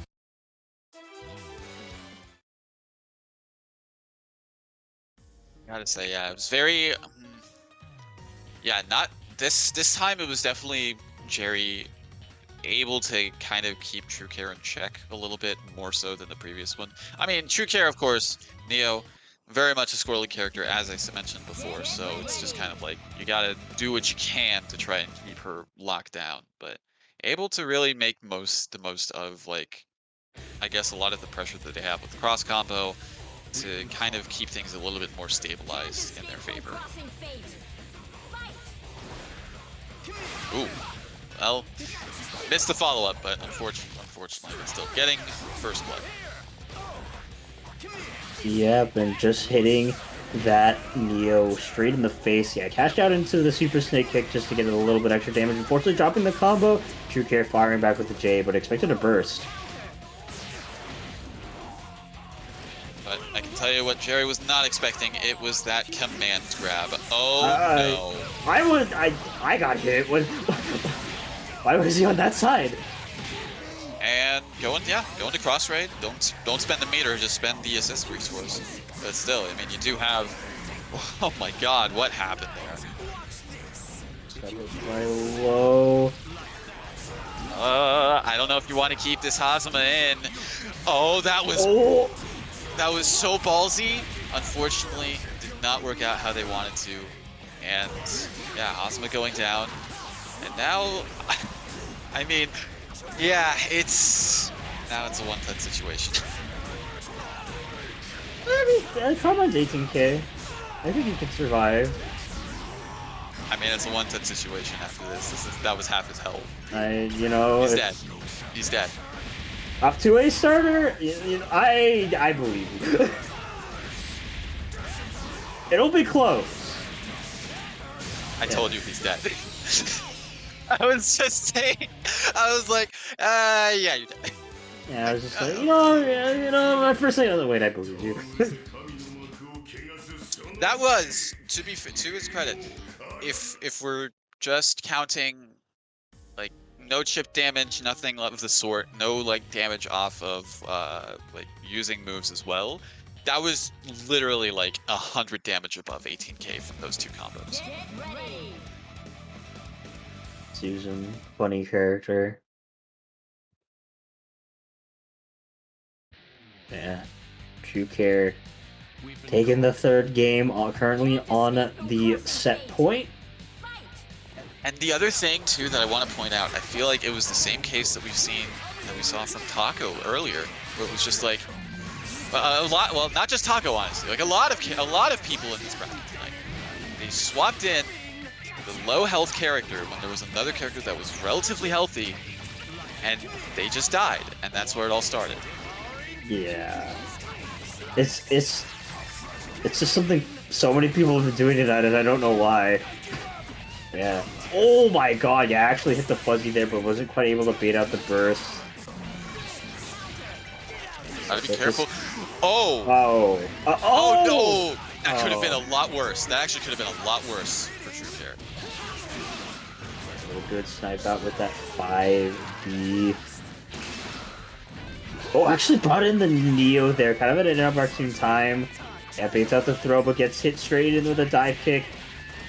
I think that kill. I don't know if that kill. Okay, that kills. This, for as much as we meme on Neo damage, she does have enough in the tank to at least kill. Gotta call in that resident. Oh no! Oh, that could have been so much worse. That could have been a happy birthday at least into a dead Neo. Oh my God! I think that definitely caught off not Jerry off guard. Like just getting hit. 2-8. Gotta be careful. She does have 2 meter on deck. Okay, well I was gonna say 2 meter on deck, but didn't really have much of a chance to use it. Oh my goodness! My.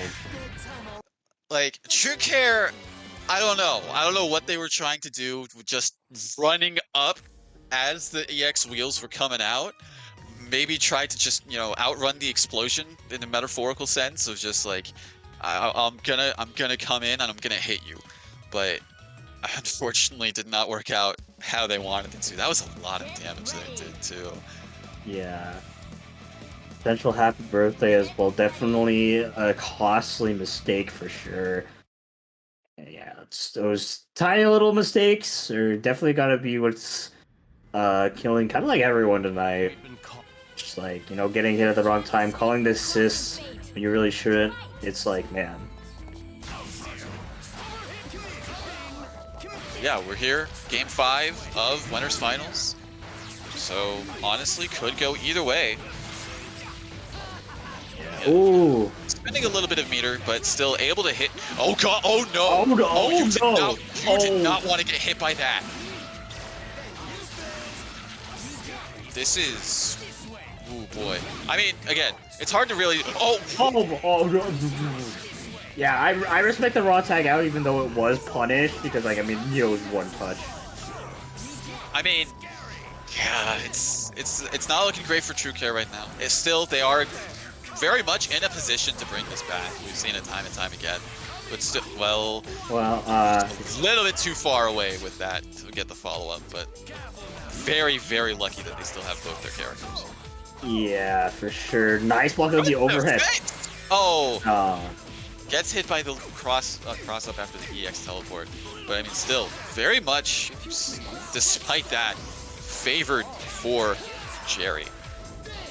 Yeah. Oh, got hit by the kind of lingering hitbox of the wheels there.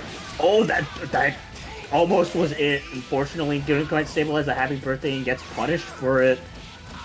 A lot of little things right now are starting to add up in True Care's favor. I thought it was going to be punished. I thought she was going to land. Oh! They are at a pixel! Okay. The 6P able to kill off the Hazama. So get her on deck. Gotta be careful. Oh, but the DP not quite able to avoid the pinwheels. Oh man, just so many instances of characters being killed that could have happened, but ultimately Jerry able to find those hits needed and take the set 3-2 and move on into winner's side of Grants. Yep, definitely a great upset there for not Jerry, taking down True Care to the loser's side of the bracket. Yeah, not out of it yet. Still has to see who wins between Detective Crow and El Corredor Misterioso 21. Yeah, definitely a very close set between those two, but we'll have to see how it potentially plays out there. Or, someone else will take it to not Jerry in Grand Finals. We'll have to see.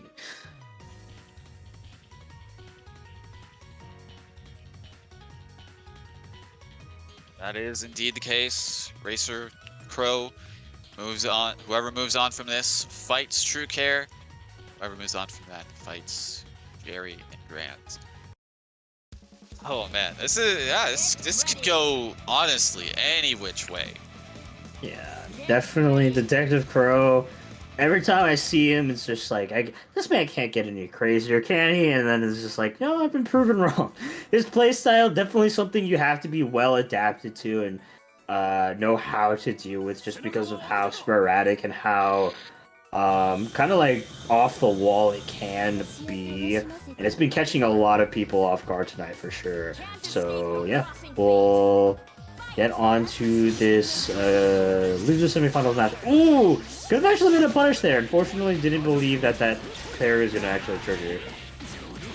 Funny that with that trade, he was able to combo 5B into 5B. Yeah. And look at the damage it gave him too, the reward for it. Man's not afraid to mash at all. Yeah, set up the unblockable, go into the command grab. Seth suddenly not looking so hot. I mean, yeah, actually, Seth put 6 feet into the dirt. Oh my god, I'm surprised that he decided to go for the teleport afterwards.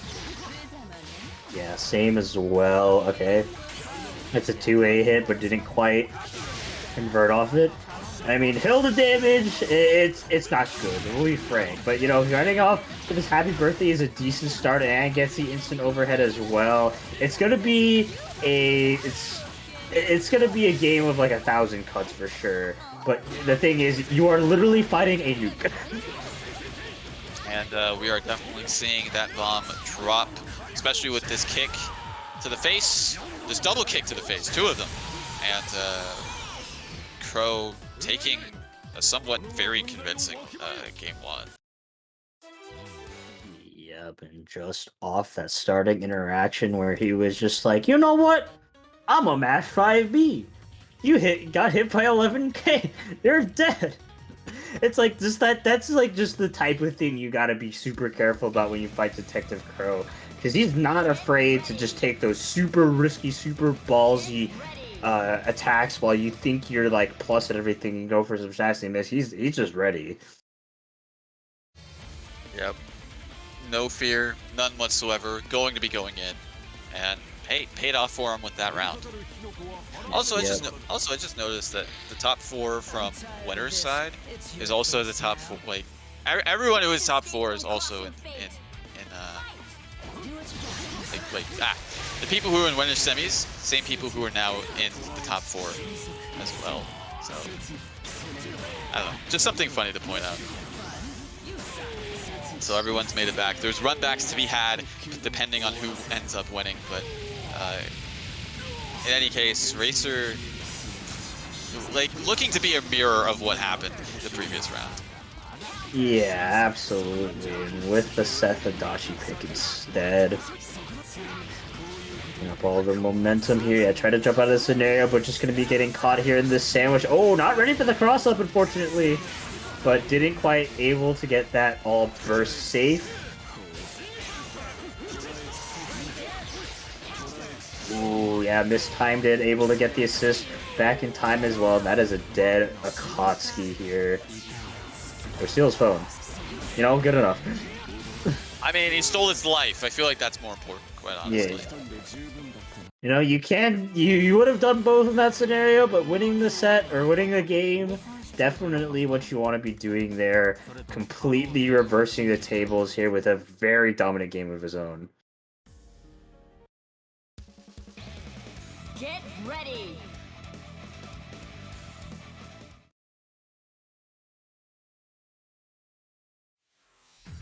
It's just like a constant stream of aggression that Detective Crow had in that first game, kind of being reflected back at him here. Definitely the Akatsuki or the Adachi pick proving to be quite strong here, especially forcing out a burst there in an unopportune scenario. He doesn't stop. Ooh, and the 6B called to bait out the parry. Probably anticipated something to happen a little bit earlier to try and parry out, but yeah, Racer on lock with that. Putting Crow in constantly bad positions. This is a metaphorical blender for sure. Ooh, yeah, 6P able to hook it up, but still able to get to the conversion. He couldn't have wanted that. I feel like that had to be a misinput in some regard, but Oh, did it commit to? I don't. it's anything really. Probably was. I mean, I don't know. Like, even if he was anticipating a burst, I don't know. Oh, he's gone. Oh, he's absolutely dead though. Off of that, yeah. Has the THC, unfortunately, so spending a little bit of resources for that he probably wanted to keep, but I mean, dead character's a dead character. Good tech on the throw, but firing back here with the Bitatsu. Oh, could have spelled doomed there for Dachi, but it was able to get out of that situation. Jesus Christ, these are so close. Oh my god, leaving the Akatsuki, still calling him in. What Detective Crow making a bit too ballsy decision, but we are mashing out. An unfortunate reversal there. Oh my god, what is going on? Be careful, Astral is on deck.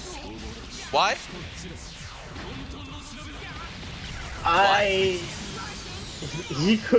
The only reason I could have seen him foreseeably doing that, it was a hard call out on a 214X. But he was just like, my brother in Christ, I'm just going to block.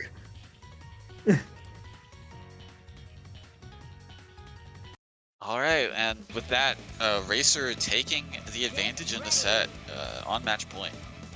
Get ready. Yep. Let's pick. Despite kind of the stop there with the Adachi getting killed, the Seth definitely putting in like most of the work here for the set. Sure. Case in point. Ooh, actually not able to get a conversion off it, but we'll be getting a sandwich too. Nice block so far. Oh, but we didn't quite block the low, but didn't convert off it either. Still able to get the hit, and able to get the conversion, and the corner situation. Baits out the DP. With the orb loops, well, not even orb loops. Well, I was gonna say, if he does get some loops, then he's going to be able to kill. Oh, yeah, stuck in that Azio animation for too long, just getting a punish with the 214C. Once again, looking super rough here for Detective Crow. That probably anticipated a push block in that situation, but Crow not biting. Yeah, but once again, in the sandwich scenario, tried to mash out, but was caught there with the Zio. That should be it here for Detective Crow, and yeah, it's going to be getting that leave to room tech, and will be bowing out in 4th place. Definitely not a placement to be ashamed of, not at all, but Mr. Racer will be taking that set 3-1. Saves the frames, you know. Yeah, save the frames. You know, we only have so many frames we can use. Might as well save them.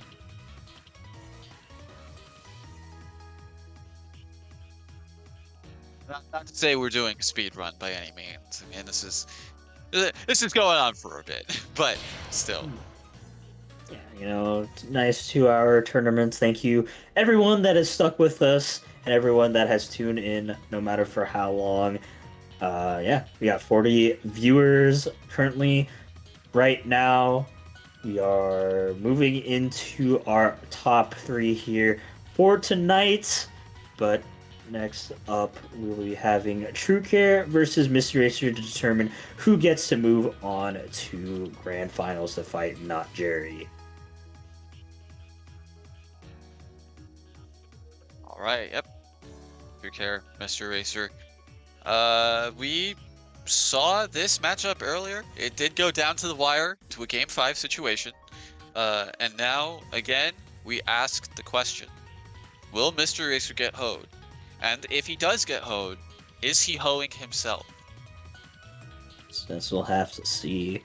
I mean, for the most part, Mr. Racer, last couple sets I've seen him play, definitely lacking on the hoeing himself department, but hoeing his opponents quite well, you know, considering he's in this losers final position, guaranteed top 3. But we'll have to see. The overwhelming presence of True Care may force Mr. Racer into a situation where he gets hoed.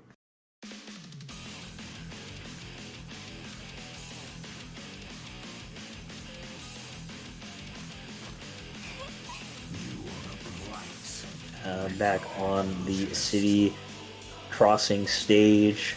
Mr. Racer swapping back to the Adachi, now to Shirogane. Let's go. Losers final, how is it going to start? Getting a couple hits on the assist, but overall not really much. Well, getting some gunshots as well. We take that. Yeah, unfortunately not quite able to convert off that air-to-air. Ooh! That is a double mark. Well, it would have been a double mark if Neo didn't fall out, but still. Getting a mark nonetheless. Very, very good. Yeah, surprisingly brought in the Susanoo there. If he built up a bar, that was just dead. Oh yeah, good place to match out that super. Oh my goodness. This looks so funky. It's not going to be a kill, didn't build enough meter, but it is now a one-touch situation here. Choosing to opt to bring in the Neo. Ooh, trying to bait out a throw or something, but still able to get the counter hit. And with this cross raid going to be killing off the character. So that mark is now invalidated. It is forged. Oh, he is dead. My god. Unless he does, it drops it. Nah, he's gone. Serenair built up the 4th bar just in case too. Oh, Oh you my- could have supered! Oh, Oh, oh my god. Alright, there was a second variable in the hoeing calculation. Will True Care hoe himself? almost did. Almost did. Man. Man, oh man. Yeah, that was a very close game to say the least. Just in terms of like I guess the meter economy on Mystery Racer side, couldn't quite build up that second bar in time despite the multiple hits he got on Susanoo. And that ended up being kind of like, I think, the difference maker in that set, because Susanoo could have died so much earlier if he had the meter gain for it. But yeah, that mark ended up just being a wasted 2 meter at the end of the day. Honestly, could have potentially brought that back after True Care not finishing off the Adachi, but unfortunately, yeah, just wasn't ready for trades, and wasn't ready for a lot of situations. But still, off to a start with this mark. Oh boy, just eating all of these gunshots. Yeah, it's a lot of chip damage buildup as well as that mark. Neo is not looking so hot at all. Ooh, try to mash out of the scenario. I wonder if Mr. Racer gonna go for a second mark again.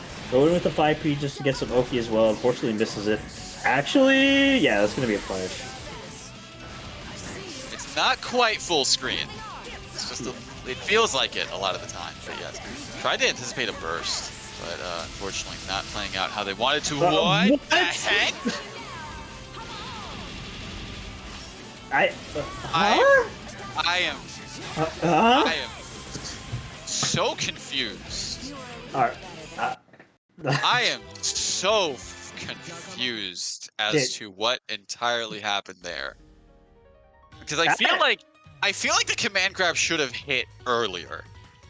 Yeah, I mean, True Care losing in that scenario made sense. Him dying there though, because Neo, like, in terms of health, she wasn't gonna die in one hit, but like the fact that Mr. Racer had time to go into a mark kill, damn. That's crazy. What the frick? Crazy. Well, yeah, tying it up 1-1.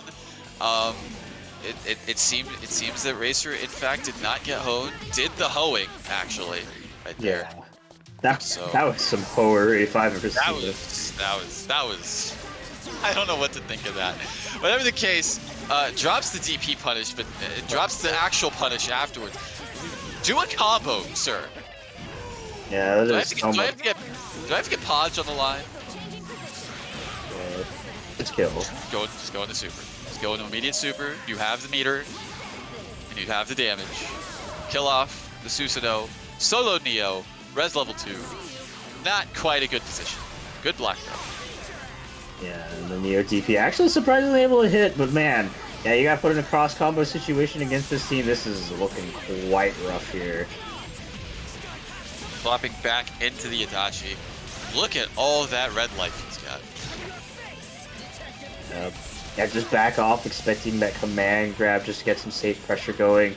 Goes in with the 2A punish. Don't think this is going to be a kill considering the starter, but man, this is quite the hefty mountain after climb. Constantly stuck in with this aggression. Tried to go for the trick shot there in order to anti-air, but not working out, but still all this pressure is being maintained. Even spending the meter to really just solidify it. Just really wants to keep that. Ooh, a little bit too early with that throw, but still gets the hit nonetheless. And all of that pressure coming into play, going to be up in the set 2-1. Yep. I mean, I feel like that DP beating out the command grab in that previous game really put a lot of confidence into Mr. Racer. Yeah, he knows he has the power of God on his side if interactions like that are happening to him. In his favor too. In his favor. That is the most important detail to point out. In his favor. Yeah. For once, God has descended from his throne in the skies to bless Mystery. So normally he chucks rocks at Mystery. I have the video evidence to prove that from the set I played against them last night. That yes, it does in fact throw rocks constantly, sometimes boulders. But that is neither here nor there. We are on game 4 of this set between True Care and Mr. Racer. Unfortunately, Susanosis not quite hitting as far as it needed to in order to maintain the happy birthday. Yeah, I'm going to be getting that 226X kind of punish there with the 6P. And we're once again starting the train roll once again, but a good push block out. Ooh, not sure what exactly that was, but it'll definitely get punished, and that is a mark there on the Neo. But unfortunately, not quite going to be killing off of this combo, but still definitely putting Shirogane in a rough situation. I mean, it was kind of a little bit of a do or die, but I don't know if a burst was necessary. Yeah, it's like 10k, 12. No, that was 10k. That was 10k yeah. Before the super. Yeah, and throw is baited.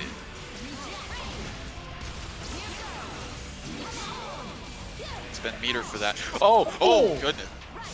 The very shoot. good block there. Oh yeah, mashes out. On a super, yep. Get the mark.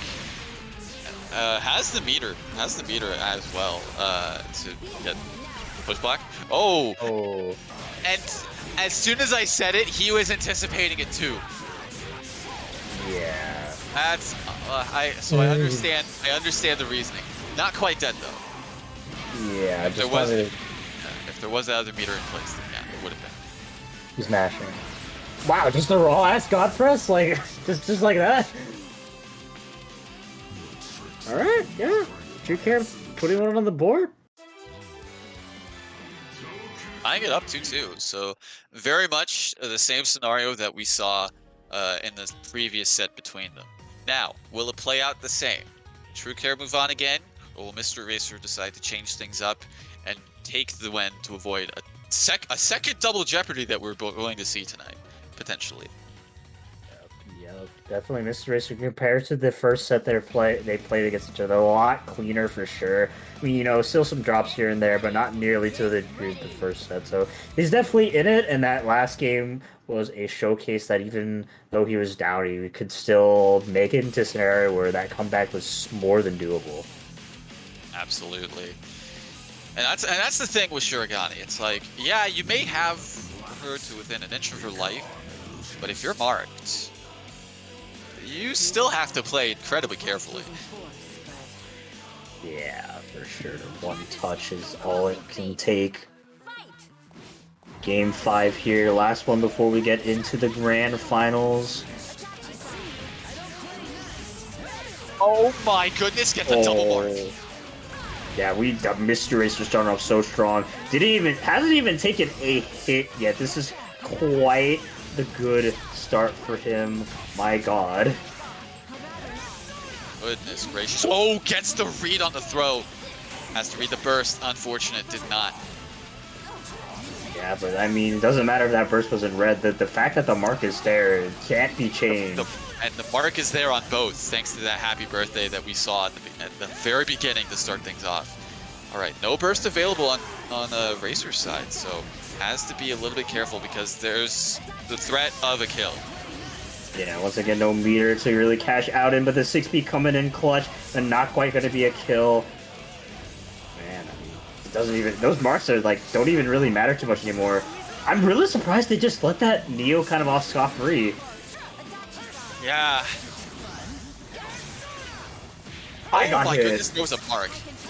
Oh, yo, the double overhead. The double overhead, the 5C coming in. True Care on their last legs in the red, not quite anticipating the active swap Zio, and Racer taking the set 3-2. Oh, in a very, very good fashion.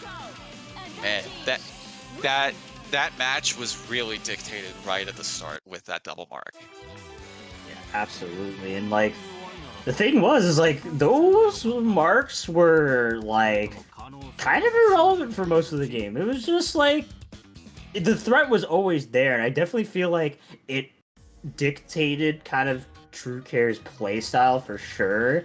But like, yeah, that was just a lot of strong, just neutral navigation there. I think from Mr. Racer would ultimately allow him to get that set because I mean, considering how low Shirogane was, I know I say low, even though her like 2/3 her health were still there, but like still, it could have ended in an instant if Mr. Racer wasn't careful. But thankfully for him, that outcome did not come to fruition, and he is here in the grand finals. You know what? Something that we all have neglected. There is a Matcherino, by the way, for this bracket. There sure is. I honestly, with everything that was happening and how quickly we were going through this, I completely forgot that there was a Matcherino that I needed to show. I did the beginning. You want to do this one, huh? Sure, I got you. Don't worry Okay. about it. Maybe, well, it's never too late to talk about the Matcherino until the tournament is ended, in which case it'll be too late, so I'm capping. But yeah, make sure you guys go over to that Matcherino link, sign in and click that claim code button for a free 25-cent donation into tonight's bracket pot. We still got 41 of those codes left, so, and you know, we only got 1 to 2 more sets left, so make sure you do your part and make sure you guys contribute to tonight's Matcherino in that way. But if you want to do a direct contribution, that is cool as well. Make sure you click that contribution button over on the top right and put as much money as you like from your own pocket. It can be as big as $1. It can be as big as $1. As let's say $1 is not super big, but it doesn't matter to us how big that donation is. As long as you donate money, it is cool. Thank you to Rotary Lover 89 for donating that $1 to your pot. Your contribution is most appreciated. But if you want some merchandise with your direct contribution, we can hook you up with some wonderful manga supplied to us by Kaiten books, such as Yukiga's Babysitting, Lower Life in Another World, Welcome to the Outcast Restaurants, Desu Ryosaki-san, Lower Life in Another World, I already said that. My Dad is the Queen of all VTubers, and Uza Maid, our maid, is way too annoying. Make sure you guys contribute to our Matcherino page before the end of the night because it is slowly coming to an end. Very, very true. Yes, and please, if you can, get those codes completed. And oh, there was a shield. Oh, was it while I was away? Yeah, it was. Ah, okay. All right. Damn. Okay. All right. With all that being said, we have our grand finals match locked in and ready. Not Jerry on the winner's side. Mr. Racer coming in from the loser side. So we will see how things will play out. Yup. Not Jerry. Definitely on our roll here, taking down True Care here in this bracket. Definitely a huge upset for sure. But Mr. Racer coming from the loser side of the bracket, not looking particularly weak at all. So this will be an exciting grand finals for sure.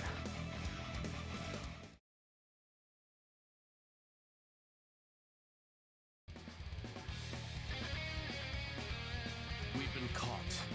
Not a good look for the intelligence department. What do I care? They're just 2 more chunks of meat. If you want me to play nice, I've got some bad news. Can't escape from crossing fate. Fight! Yeah, Dodger already starting off super strong here with this air-to-air conversion. Oh yeah, not ready for the overhead at all, and once again we are seeing the train that has been the Sazama. So it's just trying to match it up the situation, but you, dear lord, you really gotta let this Adachi breathe, and breathing he shall not be doing anymore off this 5C. He did the command grab, left here with the solo now with not a lot of resources to work. Lungs.exe has stopped working. In fact, Life.exe has stopped working for Adachi. Yeah. And yeah, sure got a good resonance to avoid whatever mix-up was potentially coming on Oki, but unfortunately getting hit. Ooh, okay, yeah, gonna be a hit, but not gonna be a lot of damage. Yeah, doesn't have enough meter to actually cash out into the mark, so it's not a huge deal so far, especially with the push block out of that Oki. Oh my god, actually caught both characters. I'm surprised there's no cross combo there. This is a huge turnaround for Mr. Racer. That's to gain the meter.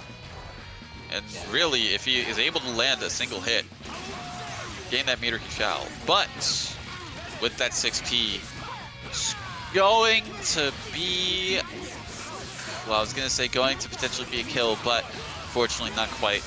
But able to get the hit afterwards with that low. Yep. And yeah, not Jerry. You know, a little bit of a hiccup there with the double mark, but nonetheless taking the first game of Grand Finals. Solid so far. I mean, even with the double mark, it was still very much looking good for Jerry, just because of the fact that, you know, meter was not really a factor yet in terms of like potential kills, and still you have the threat of both characters doing very good. Like, well, everyone kind of keeps each other away in this situation. Yeah, for sure. Definitely, I mean, just with how Mr. Racer's team is structured, it's definitely huge on the keep away game for sure.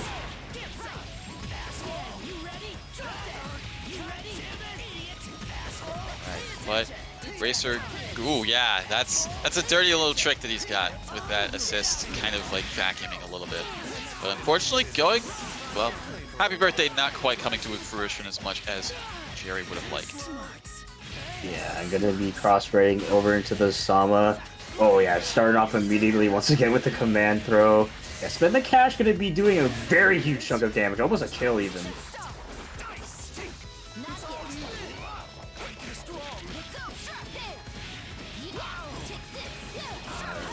Imagine, yeah, Mr. Racer going in for the mark, a very full health Azama, and definitely needs to make something happen here because he is at quite a big deficit, as well as being careful with the Adachi, or you know, he just killed, huh?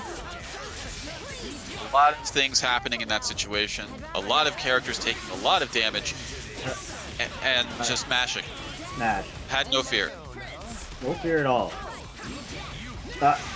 Good. It was like a single frame of that AZO hit before the chain actually hit the persona. That was wild.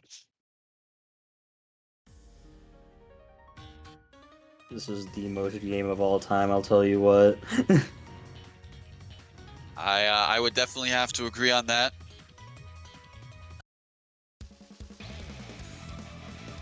Get ready. Yeah, tying it up 1-1. Yeah, going into the next one.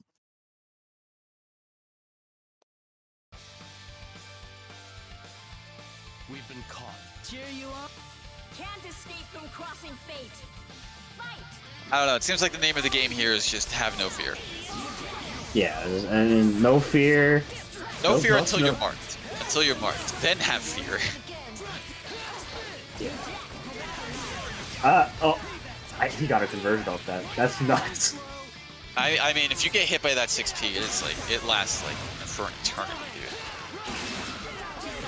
dude. Yeah, true. Unfortunately, not able to stabilize that air-to-air confirm though.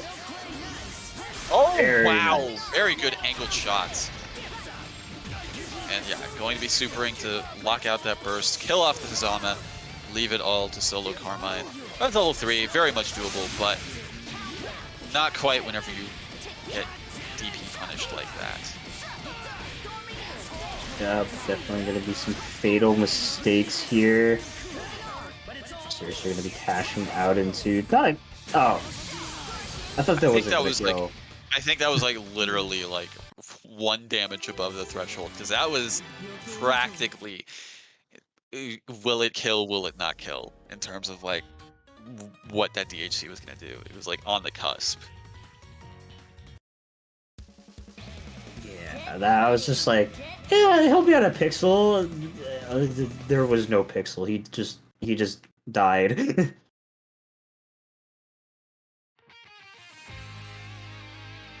Yeah, this ain't another game like KOF where there can literally be no pixel, but you're still living. Yeah, Mr. Racer starting off with the air-to-air call. Unfortunately, not able to stabilize anything too big. Oh, drops the combo. Mr. Racer mashing out afterwards. Once again, dropping the combo. But sets up the sandwich as a dangerous place to be. And unless you match out, in which case you're good. Like I said, name of the game, have no fear. If you have fear, you die. Yep.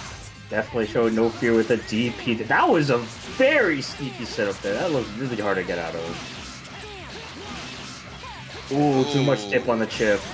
I feel like you probably could have gone to the cross rate to pull off the Shurigane, but I mean, hey, saving the meter, saving the resources, who am I to judge? But once again, no guts, no glory. Mr. Racer's motto here for tonight is to match out of the situation, potentially gonna kill the Zama.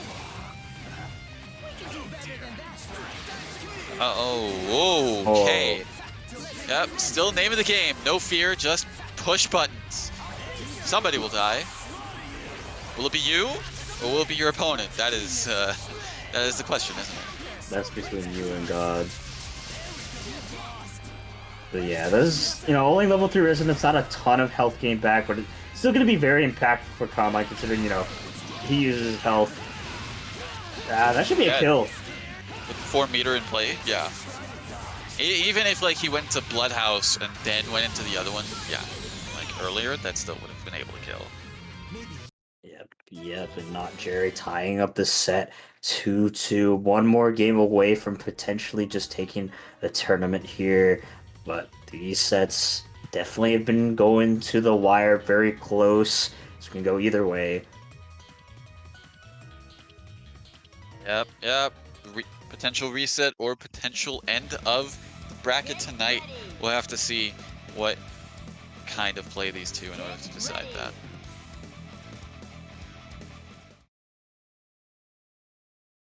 Honestly, yeah, just still name of the game. Nothing is real.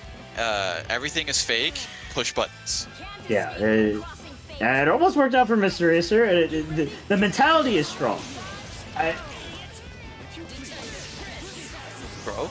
Bro. It was just like, you see him up there and it's just like, huh, curious. Okay, yeah.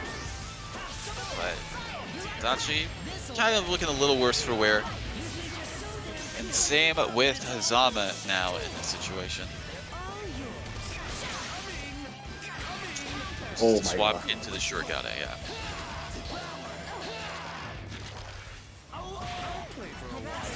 Moving around. Okay, yeah, probably a good swap over to the Shurigane. Probably was going to be a punish. But yeah, that's 6P able to snipe from the heavens. Going to be catching the Adachi.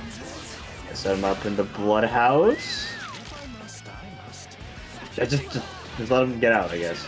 Because of the way that the pinwheels worked for that after that throw, wasn't able to get much of a follow-up afterwards. Yeah, taking to the skies, just wants to avoid a lot of Mr. Racer's bullets. Ooh, baited out the DP with the active swap, but not going to actually be getting a punish. Oh, I think he was expecting a active swap there. Probably, but whatever the case may be, going to be taking some damage. Not fatal, so definitely. Ooh, good PB to avoid that unblockable situation. But yeah, I'm surprised he went for a 2v, and going to be just getting hit by the pinwheels. All up to solo Shurigane. This could potentially be it. Wasn't ready for the command grab. I think if he's able to get this cross raid early enough, should be able to. Not quite, no. Oh. But bonked on the head. Yeah, the overhead smack going to be allowing not Jerry to take the game, not only take the set, but today he will be the victor of WNF episode 37 BBTAG. And I believe this will actually be his first WNF victory. I believe so. Yeah, good stuff for him. And yeah, just incredibly strong play here for tonight. Definitely the cleanest I've seen not Jerry play in a while. Definitely been improving quite a bit. I mean, taking out two monsters that are Mr. Racer and True Care, like definitely he is on a roll here for tonight. And yeah, good stuff to him, but good stuff to everyone else that joined the bracket. Remind you all about the top three. Once again, Not Jerry in first place, Mr. Racer in second, and True Care coming down in third. Thank you, everyone in the audience, for catching today's WNF BB tag. As always, glad to see so many people still supporting this scene, still supporting the community. Thank you to everyone that dropped by. Maybe it was just for a couple minutes, maybe it was for the entire time. Doesn't matter to me. Just go. You're pretty cool. But we got some other thank yous to get through, such as thanking our wonderful TO and co-commentator here for tonight, Master Chief, for holding it down on the mic and holding it down on the tournament organization side of things. Quite literally wouldn't be here without him. So thank you so much for all the work that you do. And another big shout out to our wonderful streamer, Red E30, for always being here to stream these WNF tournaments week in and week out. Big shout out to him. This entire crew is amazing, and I'm glad that we are still running these BB tag scene. But also a huge shout out to every player that showed up today, no matter what you place. Really glad you showed up and just tried your hardest to win. Thank you so much for still supporting our BB tag tournaments. And yeah, that's all my thank yous that I got for today. Well, I'm Lily signing out.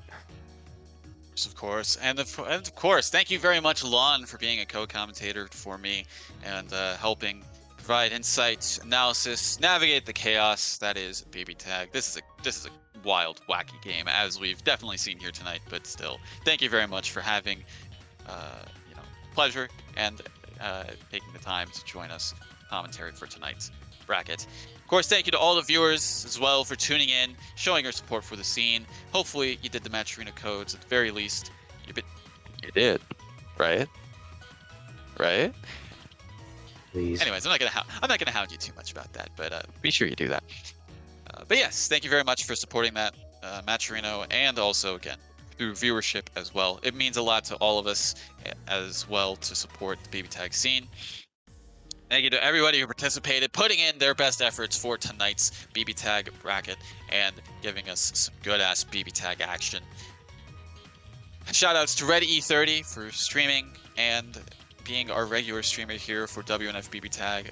Always grateful, very much so, for having you take the time to do what you do for this production. Wouldn't be the same without you either, bud. And, of course, thank you very much to Chitin Books for having their works in the Match Arena marketplace, putting a portion of the proceeds made there towards the Match Arena bracket pot. Last but certainly not least, big thank you to Level Up Productions for having Wednesday Night Fights Online Edition be a way for us to have the locals experience, when in-person locals, for WNF at least, are not attainable at this time. One day soon, that will come, but until then, we'll keep things going, keep it rocking, and keep the flag flying. Some good-ass BB Tag action here at WNF. This has been Master Chief, TO, bracket runner, and host, and commentator for tonight's BB Tag bracket. Always a pleasure doing this for you all. Looking forward to next time on PC. If you're going to CEO Otaku, looking forward to seeing you there. I will be in attendance, so say hi if you see me.